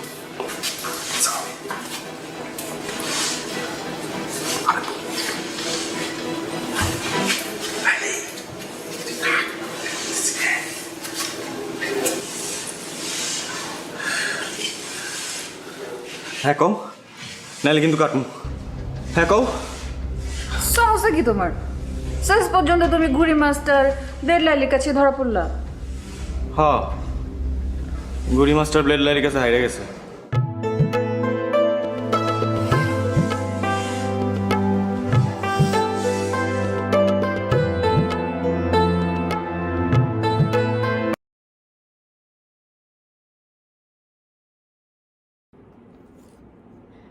Xin chào mừng các bạn đã trở lại với kênh YouTube của mình ngày hôm nay. Và hôm nay mình sẽ hướng dẫn cho các bạn tô màu một bức tranh hình con nhím. Và đây là một bức tranh mình sẽ cần phải tô màu. Các bạn có thấy trên này là bức tranh có màu sắc. Và bên dưới lại không có một màu gì không nhỉ? Thì bên trên này là một bức tranh mà nó đã được tô màu sẵn để làm mẫu. Cái bên dưới này thì mình sẽ chỉ tô cái bên bức tranh chưa có màu bên dưới này thôi. Và mình sẽ tô theo cái màu sắc ở bên trên này. Trên này là một hình mẫu nha, để mình tô theo ấy. Thì để tô màu mình cần phải có màu rồi. Và bên cạnh mình đây là một hộp màu gồm 24 màu nha. 24 màu và mình sẽ không để các bạn đợi lâu thì mình sẽ bắt đầu tô bức tranh này ngay bây giờ nhé. Đầu tiên thì mình sẽ lấy màu tím để tô phần gai của con nhím này trước nha. Thì cái phần gai này của con nhím thì sẽ là để bảo vệ con nhím khỏi những cái kẻ thù, để con nhím nó tự vệ mọi người. Thì sẽ cái phần gai này mà khi nó xù lên thì các con vật khác sẽ không thể tiến gần và cũng không thể làm hại nó. Mình sẽ bắt đầu tô nha.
শুনেন, কালকের খেলায় আপনি হারবেন। বাবা, confidence দেখছো মেয়ে? যদি না হারছেন তাহলে কিন্তু বললাম এটা দিয়ে আমি আমার হাতে আপনার নাম লিখুন। মানে? মানে তো তখনই বুঝবেন যখন এটা দায় আপনার উপর পড়ব। ওই দিনকার তোরে হাত খরচে লেগা 5,000 টাকা দিয়েছিলাম। আবার টাকা টাকা কি গাছে ধরে? আব্বা জান, আপনি তো কত টাকাই কামান, 5,000 টাকা দিলে আপনার কি হয়? আমি আপনার একমাত্র আমার মাইয়া, তো আমার পিছনে খরচ করবেন না কার পিছনে করবেন? আমার একটা কুর্তি পছন্দ হয়েছে, ওই কুর্তি আমি কিনতে চাই। কুর্তি মূর্তি লেহেঙ্গা ওড়না এসব দিয়ে তোর ঘর বইরে গেছে, হাঁটুনের বি জায়গা নাই। মন চায় তোর এগুলা নাইজেরিয়া বুলগেরিয়া আর উগান্ডায় পাঠাইয়া দিই। আচ্ছা, এত কিছু কিনার দরকার নাকি? কি করতেছেন আব্বা? একটা শখ করছি, শখের দাম লাখ টাকা। শখ যদি না মিটে তাহলে এই জীবন রেখা লাভ কি? আপনি যদি আমার টাকা না দিচ্ছেন তাহলে কিন্তু আমি কয়ে দিলাম ব্লেড দিয়ে হাত কেটে নাম লেখা ফেলাম। আচ্ছা, ব্লেড দিয়ে এই কুর্তির লেগে হাত কাটানোর দরকার নাই। আমি বাইরে যাওয়ানোর সময় তোর টাকা দিয়ে যাবো। থ্যাংক ইউ আব্বা।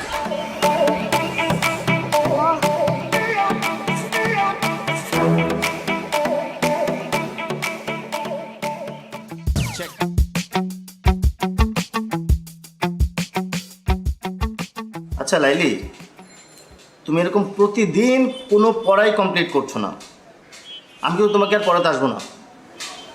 আসেন না, আপনারা ক্যাথাই গোছাইতে আমি কইছি। শেষ পর্যন্ত তোমার বাবার কাছে আমাকে কমপ্লেন করতে হবে। আপনি আমার বাপের কাছে কমপ্লেন করবেন? পড়াশোনা করছো না, বাবার কাছে কমপ্লেন করবো না? অবশ্যই করবো। ঠিক আছে, আপনি যান, আপনি আমার বাপের কাছে কমপ্লেন করেন, এদিকে আমি ব্লেড দিয়ে হাত কেটে আপনার হাতের নাম লেখা রাখবো এখান দিয়ে। দেখো, এইবার না হয় আমি তোমার বাবার কাছে কমপ্লেন করবো না, কিন্তু তুমি যদি পরীক্ষায় ডাব্বা মারো তাহলে তো আবার আমি শেষ।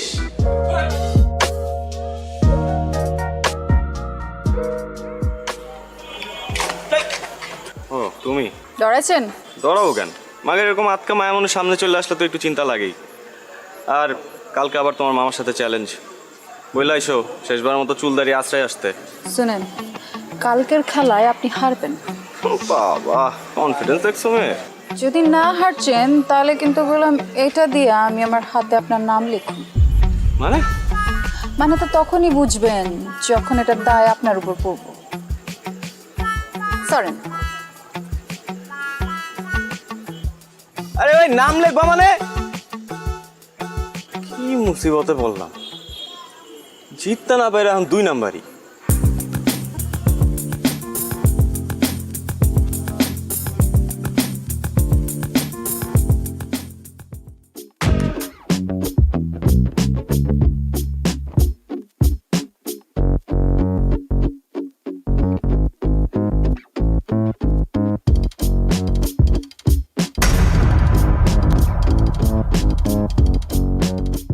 কি সমস্যা?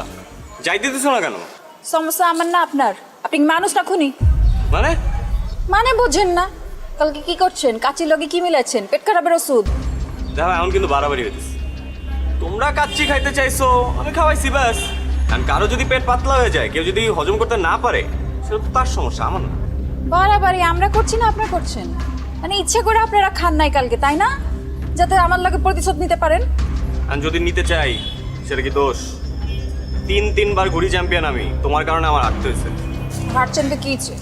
মাঝে মাঝে কিছু জিতবার লাগা কিছু হারতে হয়। এই, তোমার কাছে হাইরে আমি কি জিতছি? হ্যাঁ, আমারই জিতছেন, আমার মন জিতছে। এই দেখো, তুমি আমার আবার কোনো কিছু তো ফাঁসে দিচ্ছ, আমি বুঝছি। এইসব ফান্দে আমি পা দিতেছি না, প্লিজ। আমি আপনারে ফাঁসাই নাই, আপনি আমারে ফাঁসাইছেন। আমি তো আপনার প্রেমে পড়ে গেছি ফ্রি মাস্টার। আপনি আমার মারবেন, মারেন, কাটতেও ফালান, কিন্তু আমি আপনার ভালোবাসি, এটাই সাইন্স। হ্যাঁ, এর জন্যই তো সায়েন্সে মারো ডাব্বা। যতই অপমান করেন, শাদি তো আপনার আমার লগে হইব। তোমার মতো মেয়ের সাথে শাদি দূরে থাক, প্রেম পর্যন্ত করতে রাজি নাই আমি। হ্যাঁ, আর এইসব ব্লেড ফেড দিয়ে কোনো কাজ হবে না, আমি ভয় পাই না আর। দেখো চন্দ্র, তুমি কি করো।